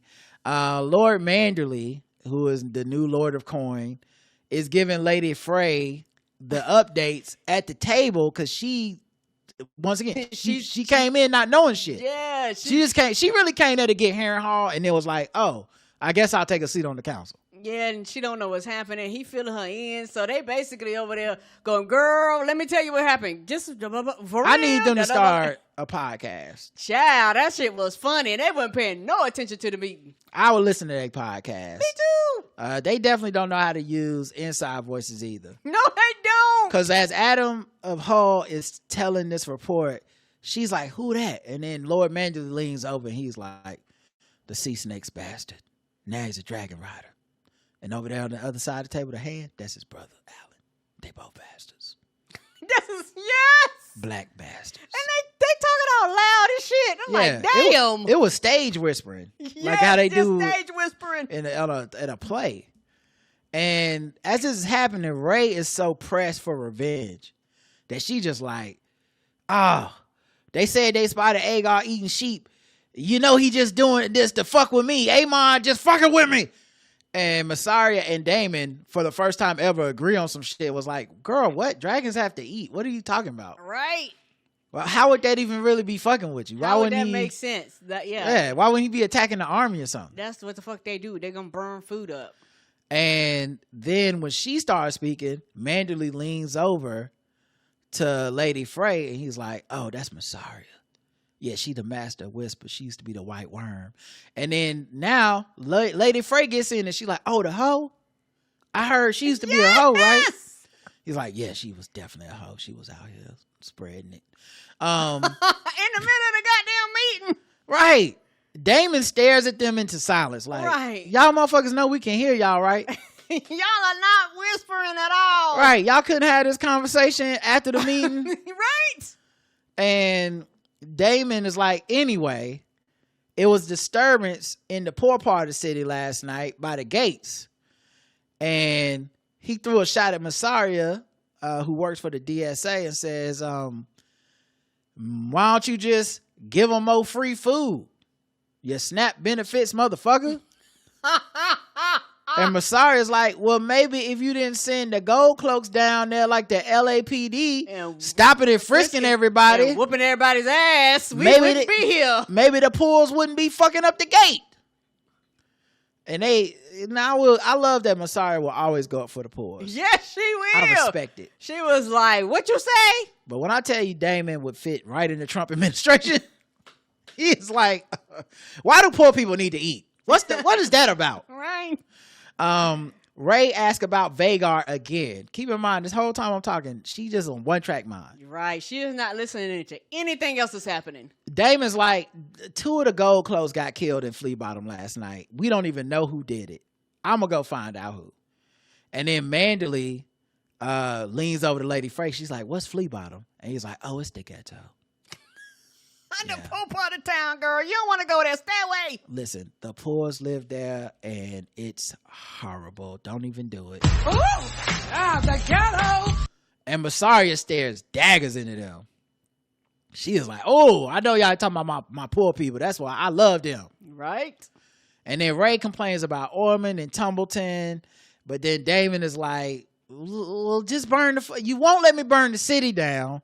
So just let the Riverlands army get there. They'll root them out. Like, stop being so pressed." Right. You can't do anything here. Yeah. Right. Like what we can do is find out who killing the gold cloaks. That matters. That's our people. It's happening in our city. In these walls. Right. And a low key, he brings it up in a second, but he's kind of pissed at her. We'll get to it. So then Grandmaster DEI contributes that Lord Tully's march was slowed by Christian Cole and them. Mm-hmm. So they won't be getting to Tumbleton that fast. And Ray is like, "Adam, Baylor, get back out there in the Riverlands, find Vagar, don't fight him, but come back and let us know. But then Adam's like, Baylor needs sleep. Yeah, she ain't ate or slept. We just got back. We got here 5 minutes ago, smelling like outside. She need a rest. And Baylor is like ready to prove herself. Like, no, I can do it. I don't need sleep. I'm a dog. I'm built different. I'm ready to get back on my dragon. Say the word. I'm trying to prove a point because they're not speaking to each other. They're not speaking to each other. She feels responsible for Jace dying. She's also lost her position in the family because on Corliss's side, he clearly wants those two dudes to be his heirs, which kind of puts her in a bind. She did choose to be a Targaryen, but still it puts her in a bind, and that the biggest value she can have to the family now is probably being married off to some other neighboring kingdom for some form of peace and to make children. And she don't want to be that. She's always wanted to be a dragon warrior. So she feel like I'm proving myself by hopping on this dragon and contributing to the cause. So then Ray is like, no, you right. Take a rest. I'll send Damon. And Damon says, I'm not going. Right. I got to solve the Gold Cloak murders. Right, because this Gold Cloak shit is going to be a problem, and you fucking ignoring it because you worried about some goddamn dragon that we have no control over, and we don't know where it is. That's exactly his point.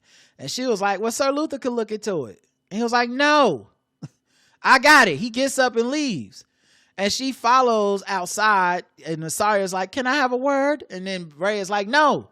And she goes outside after Damon, and Lady Frey asks Manderly, is it always like this? And he just goes, I said, oh, now you don't want to talk? He look like you ain't seen nothing yet. But now you don't want to talk? That's the first time you like, It was good, though, but still.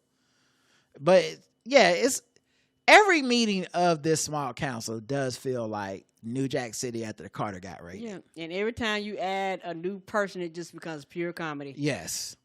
In the hallway, Ray and Damon argue again. This time she brings up like, yo, when we was in Dragonstone, you wasn't listening then. The men didn't listen to me then. Is this going to be a thing? And he's like, that's not it. I'm acting in your interest. I'm trying to help you out. You just want revenge. I respect that you want revenge. I'm going to help you get your revenge. But it is very pressing that we find out who the fuck is killing all the cops in the city. Yes, they're killing the cops, girl. Without them cops, we literally would not have gotten the throne. And Aemon and Vhagar aren't the present danger. No, they're not. He also says it was her fault. That's why I said I think he's a little mad. Because he was like, dog, you do realize if you hadn't have reacted by sending them cops down there to fuck up them people just because of a little trolling, we wouldn't even be in this. They would be alive. Now, in a certain way, they're both right and they're both wrong. Right.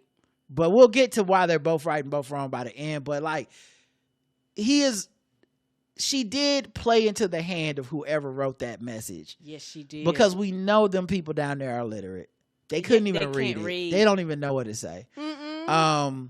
And they probably didn't write it. No, they did not. So, he's like, anyway, why did you even react to that shit? You a fucking dragon queen, you the queen. And she was like, because they was questioning my babies and their legitimacy. And he was like, who gives a fuck? Right. You are on the throne. That's the thing. You're on the throne. Why are you panicking like you don't have power? And she's like, yeah, I told them to go down there. I didn't tell them to beat people. He's like, it's the LAPD. All they do is beat people. That's their job. It's in the name. They beat people. And he says, you let that little weak shit on the wall get you active. You should have just ignored it. And she was like, well, they was in my mentions. And they kept at me. All right, he's like, mute the tweet. And then he basically tells her like what he's been saying the whole series. Like, you the queen of dragons. You the one. You that bitch. Why the fuck would you even give a fuck about these people questioning your title?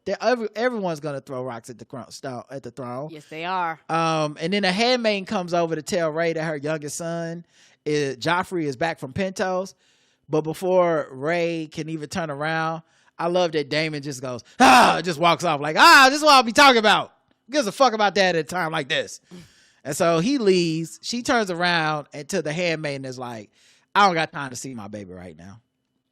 Everyone on the show is a bad parent. Yes, they are. I don't even know why people argue about kids got to be to bed by 7. What are we doing here? I don't even know why people argue about the parenting on this show. If you just don't defend anybody as a parent, you'll be better off. Yes, you will. These motherfuckers are cutthroat with their kids. And she may be experiencing some PTSD and some trauma and shit, but like, girl, go see your baby for 5 minutes. Massaria comes to visit Alicent to be like, I heard about the Plan T. So Lord DEI's instincts that he was being watched was correct. Yep.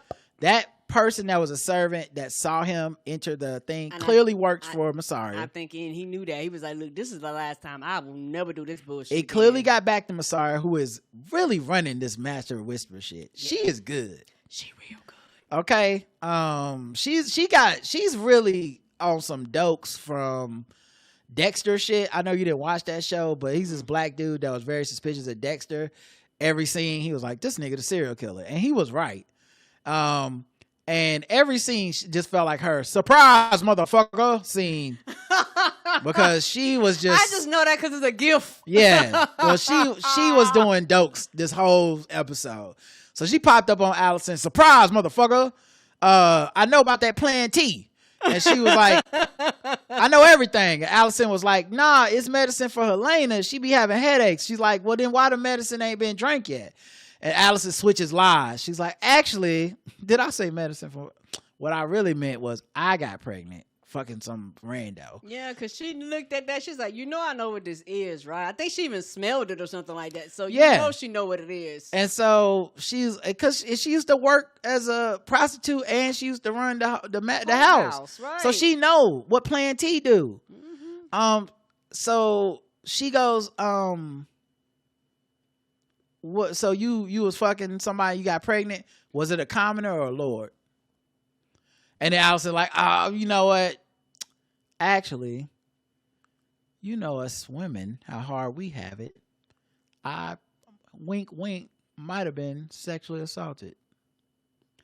And Massaria, she's like, that's your third lie.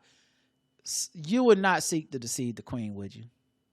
And Alicent goes, I'm her prisoner, girl. As you know, you was a prisoner, right? Like, hey, prisoners, we gotta stick together, girl. We both came from the bottom. Too.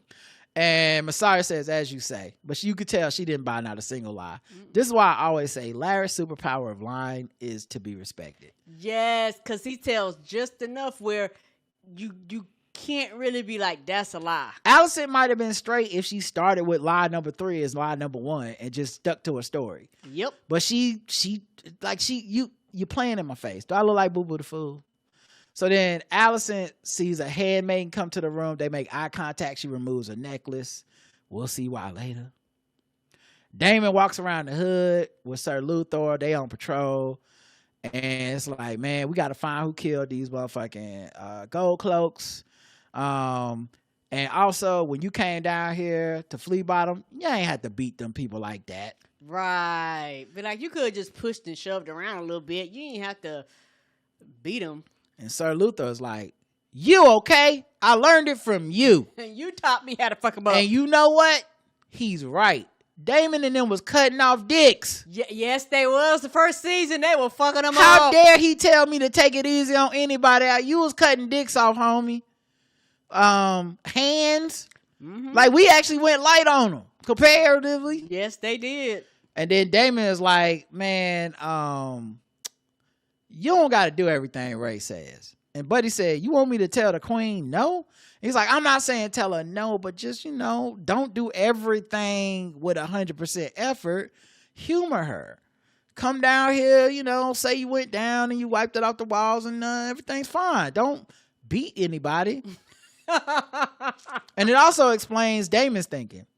Because Daemon does want to help Rhaenyra. This is what I meant earlier when I said I truly do believe he was humbled. I do too. I think everything he does is in service of Rhaenyra, but I think he truly believes he knows better. He knows her better than she knows herself. And he's like, no, what you really want me to do is go take care of this gold cloak shit, because that's actually more important. And you don't realize it yet, But at some point, you'll realize chasing Vhagar is fucking stupid. At We this- can always go get that dragon. At any time. But we can't. But if we don't stop the murders happening within our gates, it will continue to trickle up until it's just us. Not saying he's right. I'm just saying this made his reasoning clear. The way he talked to Sir Luthor was like, okay, obviously this is what you do too. That's why it seems like you're insubordinate, but what you're really saying is, I'll do it, but I'm gonna do it in what I believe is the best way to help you. Right. So then, while they're doing that, Luthor's like, whoever killed the gold cloaks also cut out their stomachs and disemboweled them. And Damon's like, well, what? How are the men taking it? He's like, bad, nigga. They not getting paid, and they getting killed. And then, Right. Damon's like, I'll give him a little speech. And Luthor's like, I don't think a speech is going. And then right when they do that, they hear people screaming like, oh my God, what's happening? Oh. They get around the corner. 2 more dead gold cloaks have been disemboweled in broad daylight. Rockabye, baby. Yeah, it was ugly too. Oh my God. That's what I'm saying. This show is what you have opted into when watching this show. Oh my God, you can't ever get that back. A girl, little orphan girl on the street, little street urchin, sees that the gold cloaks have been murdered, that Damon and Luthor have seen it, and runs upstairs to tell some man who we don't know his name about it. He sends a raven out the window. This is the same raven that goes to Ormond Hightower telling him, keep sending us money. We are killing these gold cloaks. We got you. So we now know Ormond is hiring mercenaries to kill gold cloaks or poor people. They might not be mercenaries. It might just be people in Flea Bottom are down so bad. The city is broke. Here comes a guy with gold coins with Darren's face on it. Yeah, I'll kill somebody. Like, it's this or don't eat. That, and also it's one of those things where if Lord DEI is telling the truth, this is how he's getting around it. Possibly, yeah. So then let's see. Yeah, in the garden, Helena tells her kid not to touch the caterpillar because it eats nightshade, and that might kill the baby if you touch it. So this caterpillar eats a poisonous plant, and she keeps this caterpillar. Like, she has it in a cage. It is her caterpillar. I don't know if she was just letting it out to play or what, but we see it later in the cage. Right. And Allison probably feels like a caterpillar in a cage, not able to. And Helena feels like a caterpillar in a cage, not able to fully turn into a butterfly in these castle walls. She look like, you promised me to be free, and we still in this place. So Allison comes over to tell Helena, I got an escape plan. Tonight, we only gonna have one guard watching because they got to go out for the city watch and try to find out who the killer is. I traded my necklace to a maid. She gonna give us passage to a secret tunnel. And Helena goes, the same secret tunnel they used to kill my other kid. And Allison says, yeah, now it's Baylor's room. And she'll probably be out hunting for Vhagar. So we should be able to escape with good luck. And then Helena realizes, Mama, you never mentioned Jahara, my other baby. She said, fuck them kids. And her room is guarded. And I'm not going to leave without my baby. And Allison was like, I thought you were supposed to be stupid. What's going on lately? She is not. Ain't you the dumb one? What? And she's like, Mama, I understand things perfectly fine. I just I don't talk to y'all. It's not that you don't talk to me. Right. Allison says it'll actually be safer for Jahara to stay here. She a girl.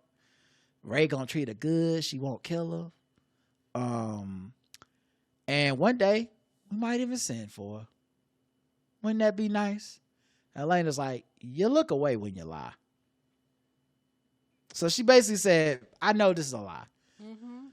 And Allison is such a bad mom. Yes, she is. Why would you ever think if she fought you about playing T, Of course, she not gonna leave her other kid. Like, come on now, how much sense does that make? I just don't get, like, what is her deal? I don't know. Like, Are you so focused on you and her that it's like nothing else really matters? she might as well have tried to escape by herself. And Allison might have been like, I'm just gonna leave. You can stay here then. she might as well. It'd have been a better choice. I mean, if you're gonna be a deadbeat, go full Draya and Michele. Don't stop halfway. Go full. That was I do it expeditiously. But yeah, it was so Allison, this is the most trash she's been in a while. So then Bela and Adam of Hull go looking for where Vagar like destroyed for clues to his current whereabouts. They can't find it. They speculate he could be hiding out with the Lannisters, but Adam's like, man, before we even go looking for him, you need to rest and eat. And she was like, I gotta prove myself. I went off the battle with Jace, not because Jace wanted to do it, but partially because I wanted to be a hero. I actually love this for this character, because a lot of times a woman's motivations in a show like this ends up just being the man's motivations. And especially a lesser quote unquote character, someone who's lesser build, like she's not getting as much screen time as other characters. I think some people would be like, no, she's just really in love with Jace. And I like that she's like, no, I did it for my ego. I wanted to be a hero. Yeah, I wanted to show I belong and I'm a warrior. She's always wanted to be involved in the battles. Yes. And in the way she talks about Jace being killed is not like the love of my life. It's like, I had a path to be queen. Yes, she did. Now he's dead. I'm going to end up being married off. I don't want that life. I want to be a dragon, right? I want to be a warrior. And then Adam of Hull says, well, if that happens and you get married off to some dude, I'll find you. We'll fly into exile together, but only if you eat first. Karen, are you getting sexting vibes? Oh, yeah. Okay, you picking some sex stuff? I think they're going to be a thing, but that's the thing. This is what they do. Yeah. And I understand... You know, it's a lot of black folks, like you said, they get in that racial stuff. Yeah, but they don't want the black characters on the show to participate in the mess that the white characters do. This is across the board. Like, it don't matter. Yeah, because I was picking up vibes. It's like the second time I kind of picked up, like, is there some sort of, like, meet cute-ish romance vibes? Maybe I'm looking too far into it, but it felt just like... the way they were talking and the chemistry, yes. Yeah. So then...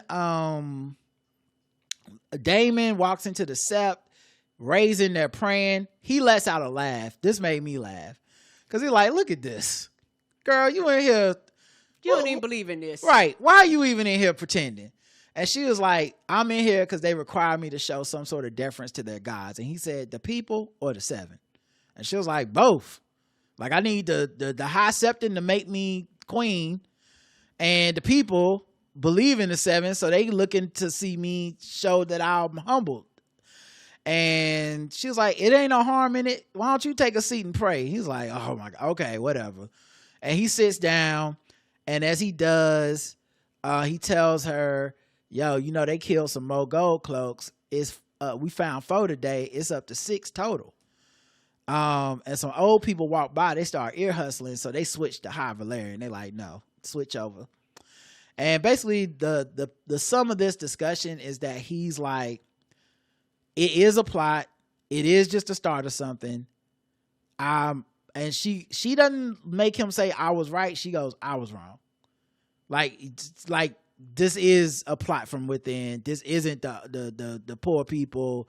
This is organized. It has a purpose. Because the way it's done, all jokes aside, if it was something that poor people did and they didn't get any outside quote unquote support, the structure will be completely different. It's just too organized. Yes. She said it's of one hand. He said, or many hands acting as one. Yes. And one mind. He said the people died, the gold cloaks died in the daylight with no witnesses. So you know this is like coordinated. Yeah, they know their routine, like they've been watching them. And she brings up like, oh my God, they against my rule. And he said, or they against the gold cloaks. Like, I'm trying to find out if it's which one. They're trying to take a swipe at you specifically, or they're trying to take a swipe at the gold cloak specifically. I don't know. Right. We hear the septons chanting in the background. And Ray says, well, even the High Septon rejects me. The gods themselves made me queen. They sent me a dragon in the darkness. All this is High Valyrian. And then Daemon's like, true gods don't need septons, nor do we. And I thought, how many times is Daemon gonna put them on the same level as the gods? He's mentioned multiple times, like, they are gonna become gods. They are gods. Mm-hmm. So he has no reverence for the Septon and the High Seven, because I think he truly believes, like, he's actually an illustration of what Ormond Hightower is like. This is dangerous. Yeah. You know, it's one of the reasons that, like, I don't know why they chose such racialized language, is because I think Ormond Hightower has a good enough case to just be against Targaryens without it being about them being a race thing, just being like, dog, look at what they doing. Look at what they doing. So then she reiterates, so then he's like, also, how did you think this would go? You know, you talking about the gods turning on you. You crying like Aegon. You crying like Aemon right now. It's all woe is me. You're on the fucking throne. Did you think everybody was going to be cool with this shit? Right. Of course you got some haters. Of course they in your mentions. Stop reading the replies. Just like, and he says Get off the Reddit. He says it in High Valyrian. Yes. But he says it in this mocking voice. Y'all go back and watch. I love this scene. The tone. It was like another language, but you could be like, oh, like it felt like always summer, never snow. Oh, it's gonna be great. What the fuck is wrong with you? You a woman, people gonna stay on your neck. They hate you. Mm-hmm. And she was like, well, they don't know where Aegon and Aemon is. We don't know what's happening in Tumbleton. We don't know where my gold is. I don't know where my fucking army is. Something stirs against me. Something crouched, something formless. I feel the dread of it, a cold presentiment. I don't even know what presentiment is. Mm-mm. And he said, you tired. And he said this in English. You're hearing winds in the castle. You think they're omens. They ain't no omens. They're just men. Nothing more. I don't believe in all this religious shit. I was like, nigga, didn't you go to Harrenhal? But I guess maybe he's saying, listen, Harrenhal has some real ghosts. Yeah. Like this shit, this just people. Agree. Yes, that's what he views it. We can kill people. We can kill people. If you see a goat nigga walking around with some weird legs, that's a different story. Right. Yes. If a bat pop out of a shadow, okay. Come holler at me. But up until now. But everything else is physical. I can chop it. Then Ray took it personal and started taking shots at him again. She's like, Big Daemon Targaryen. What has he ever done? Huh? He got AIDS. She's like, you supposed to be you got everything put together. Why you ain't find out who killed my gold cloaks? And he smiled and left. He's like, okay then. And as he walked out, he said, you more than this. Which is always that's like be better. That's a great insult. That is a be better. Like, be better. Like, what's wrong with you? You supposed to be queen. You in here crying and worshiping their gods. Alicent and Helena dress as maids. They go to do the like sneak out thing. The handmaid lets them out like, hey, like, this they gone. Not gonna work. It was too early in the show. It's like Scooby-Doo. Helena says, what about Jaehaera? Remember the baby? And Alicent like, no, she gonna meet us at the other end by the door.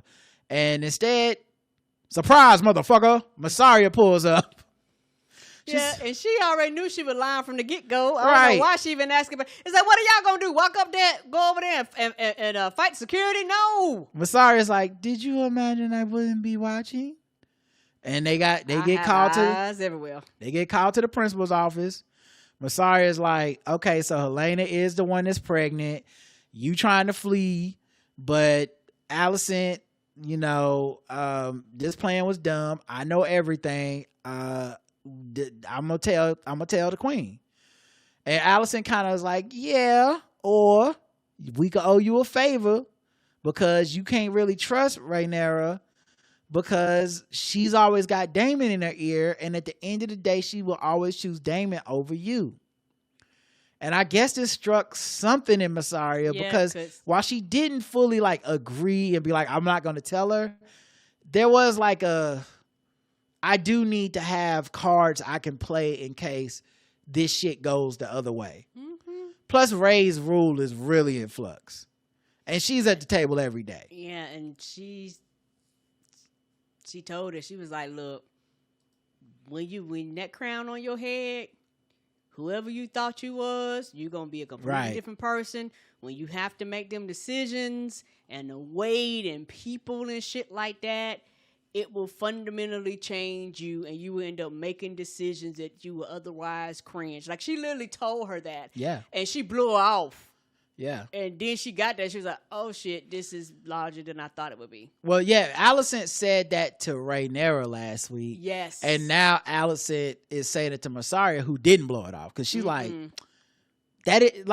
she definitely considered it. I don't know what she's going to do, but she definitely took it like, okay, y'all go back to y'all room. Instead of like, let me go wake up Rhaenyra and tell her what happened. Yeah, and also, Allison was willing to stick with the lie so much, she ended up drinking that tea, and she wasn't even pregnant. She was even in there pretending with the thing over her. Oh, yeah, I forgot to mention that. Yeah, with the, she had like a towel on her. I was like, girl, you're not even pregnant. You just took some nasty-ass medicine for no reason. Yeah, I forgot to mention that if I didn't earlier. Sorry about that.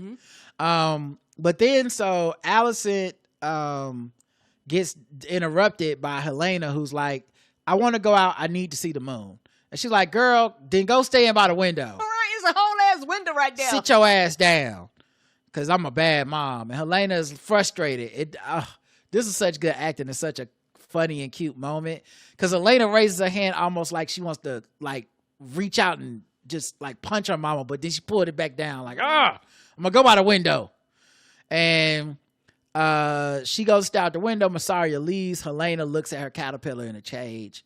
I don't know what it means either, but I just know it means something. Ray checks on her baby. The handmaiden lets her know he sleep. He tried to stay up, but couldn't make it. He couldn't make it past 10, girl. He was gone. You know what else? I wonder if she actually showed up late on purpose. I think she did. Because she did lose 2 sons recently. Both strong sons. And this her last strong baby. Just makes you wonder. Daemon goes down to the Gold Cloak headquarters where they're holding a meeting. He gives them a rousing speech about how we're going to take over the world. It's like, and we're going to go to Dorne. And we're going to Essos. And we're going to go to Pintos. Like, yeah. And we're going to Dragonstone. Yeah. Yeah. That's all I heard was, yeah. And then the Gold Cloaks is like, yeah, let's get out there and beat up some poor people. We don't need money yet. We are also poor people. Message. Right. A Gold Cloak informs them, even though we called the Gold Cloaks. Ain't that amazing? Right. A Gold Cloak just finds out, he comes and lets them know, we found somebody that we think is involved in the killings. So then Daemon goes, rips out the man's eye. Very gross. And we see it. I didn't see that coming. It was like, boop. Neither did he see it coming, I guess. No, he did not. And then he goes to be like, he's like really on some like stuck in the middle with you shit. He's like, okay, so what's next? The other eye or the tongue? Tell us who helped you. And the man finally confesses. He's like, the king. He's like, Aegon told you to do this? He's like, no, not that king. Look at my boot. They open up the boot. It's a Darren Targaryen coin. Got the first crypto. And Daemon's like, damn, it's really, this motherfucker really is trying to be king. I gotta go tell Ray. I got to go tell Luther, take care of this for me. And Luther's like, with pleasure. He goes to kill the man. In Ray's room, she's studying the balance in the checkbook. It's in the red. Alan is telling her how it'll take a long time to rebuild the fleet, so they don't have a navy right now. She was like, yeah, tell me what else we don't have money for. And then Daemon is like, big joker, slamming on the table. Darren got money. He want to be king. I told you we should have burnt them motherfuckers when we had a chance. Yep. You wouldn't let me do it. When I went up there, we shouldn't have talked. We shouldn't have negotiated. We should just flamed them. When is she going? I know she be tired of him being right, because Daemon is always conniving and scheming, but he thinks the least of people, and he's very expedient. He's like, why would we skip steps when we could burn them? I know it sucks when he's right, and she got to be like, oh fuck, another thing. He was right about it. I should have burned him. All right. Well, anyway, he leaves before she can even say anything. Helena sees the cat meowing in their room, realizes a hidden door in the wall of their chambers. Her and Allison go down it. I guess exploring, looking to escape. Maybe I don't know what they were going to still try to do their plan. It was very stupid. It was very stupid. Tunnel was blocked off halfway through. Uh-huh. They go to turn around, but then Allison is like, no, we locked the door behind us. We trapped. Right. I don't even know how we going to get out of here. Yeah, Elena sees a cat, panics. Yes, and then drops her fucking lantern. I think that was the only light. Allison goes to pick it up, and the light goes out, and that's the last we see of them. Okay, so she went to go pick it up. Okay. I have no idea if the light went out and we'll never see them again. It ended in a weird place. Mm-hmm. Good luck to them in the walls. I was like, this is dumb.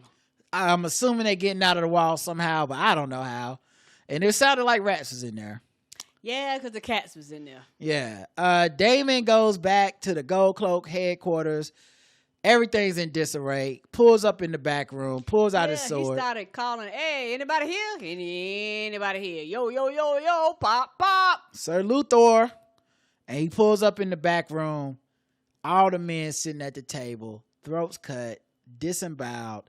The disemboweled guts are on their plates on the table on some Last Supper shit. Mm-hmm. And their eyes were cut. Their eyes are cut out.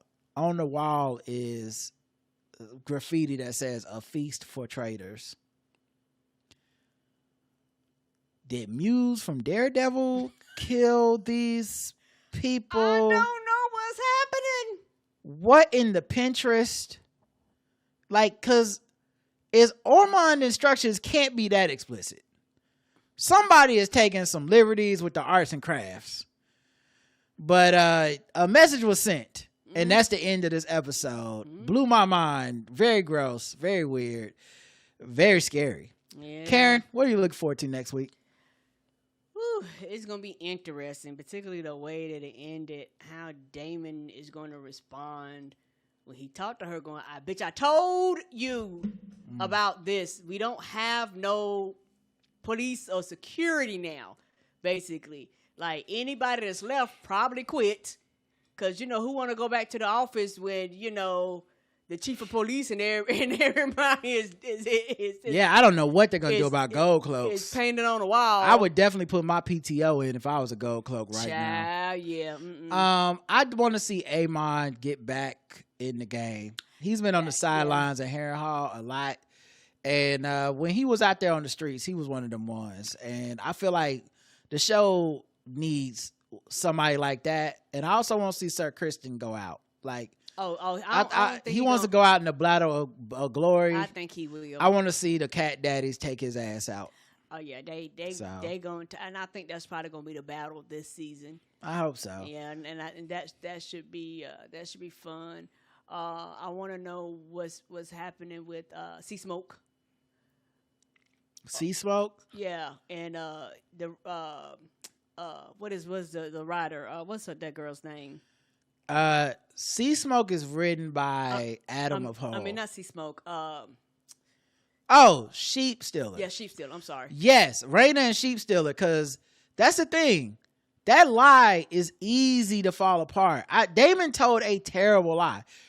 And Lady Jane absolutely knows that Raina is Sheep Stealer's rider. She knows. So why you would tell? I don't know what he's thinking. Mm-hmm. Anyway, that is going to come back to haunt them 100% for sure. Mm-hmm. All right, y'all. Thanks for listening. Appreciate y'all. I know this is a long recap, but we enjoy doing them, and y'all are making it worth the work.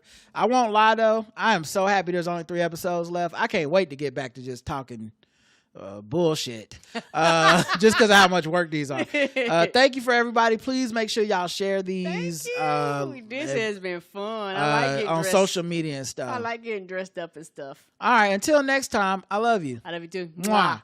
Bye everybody.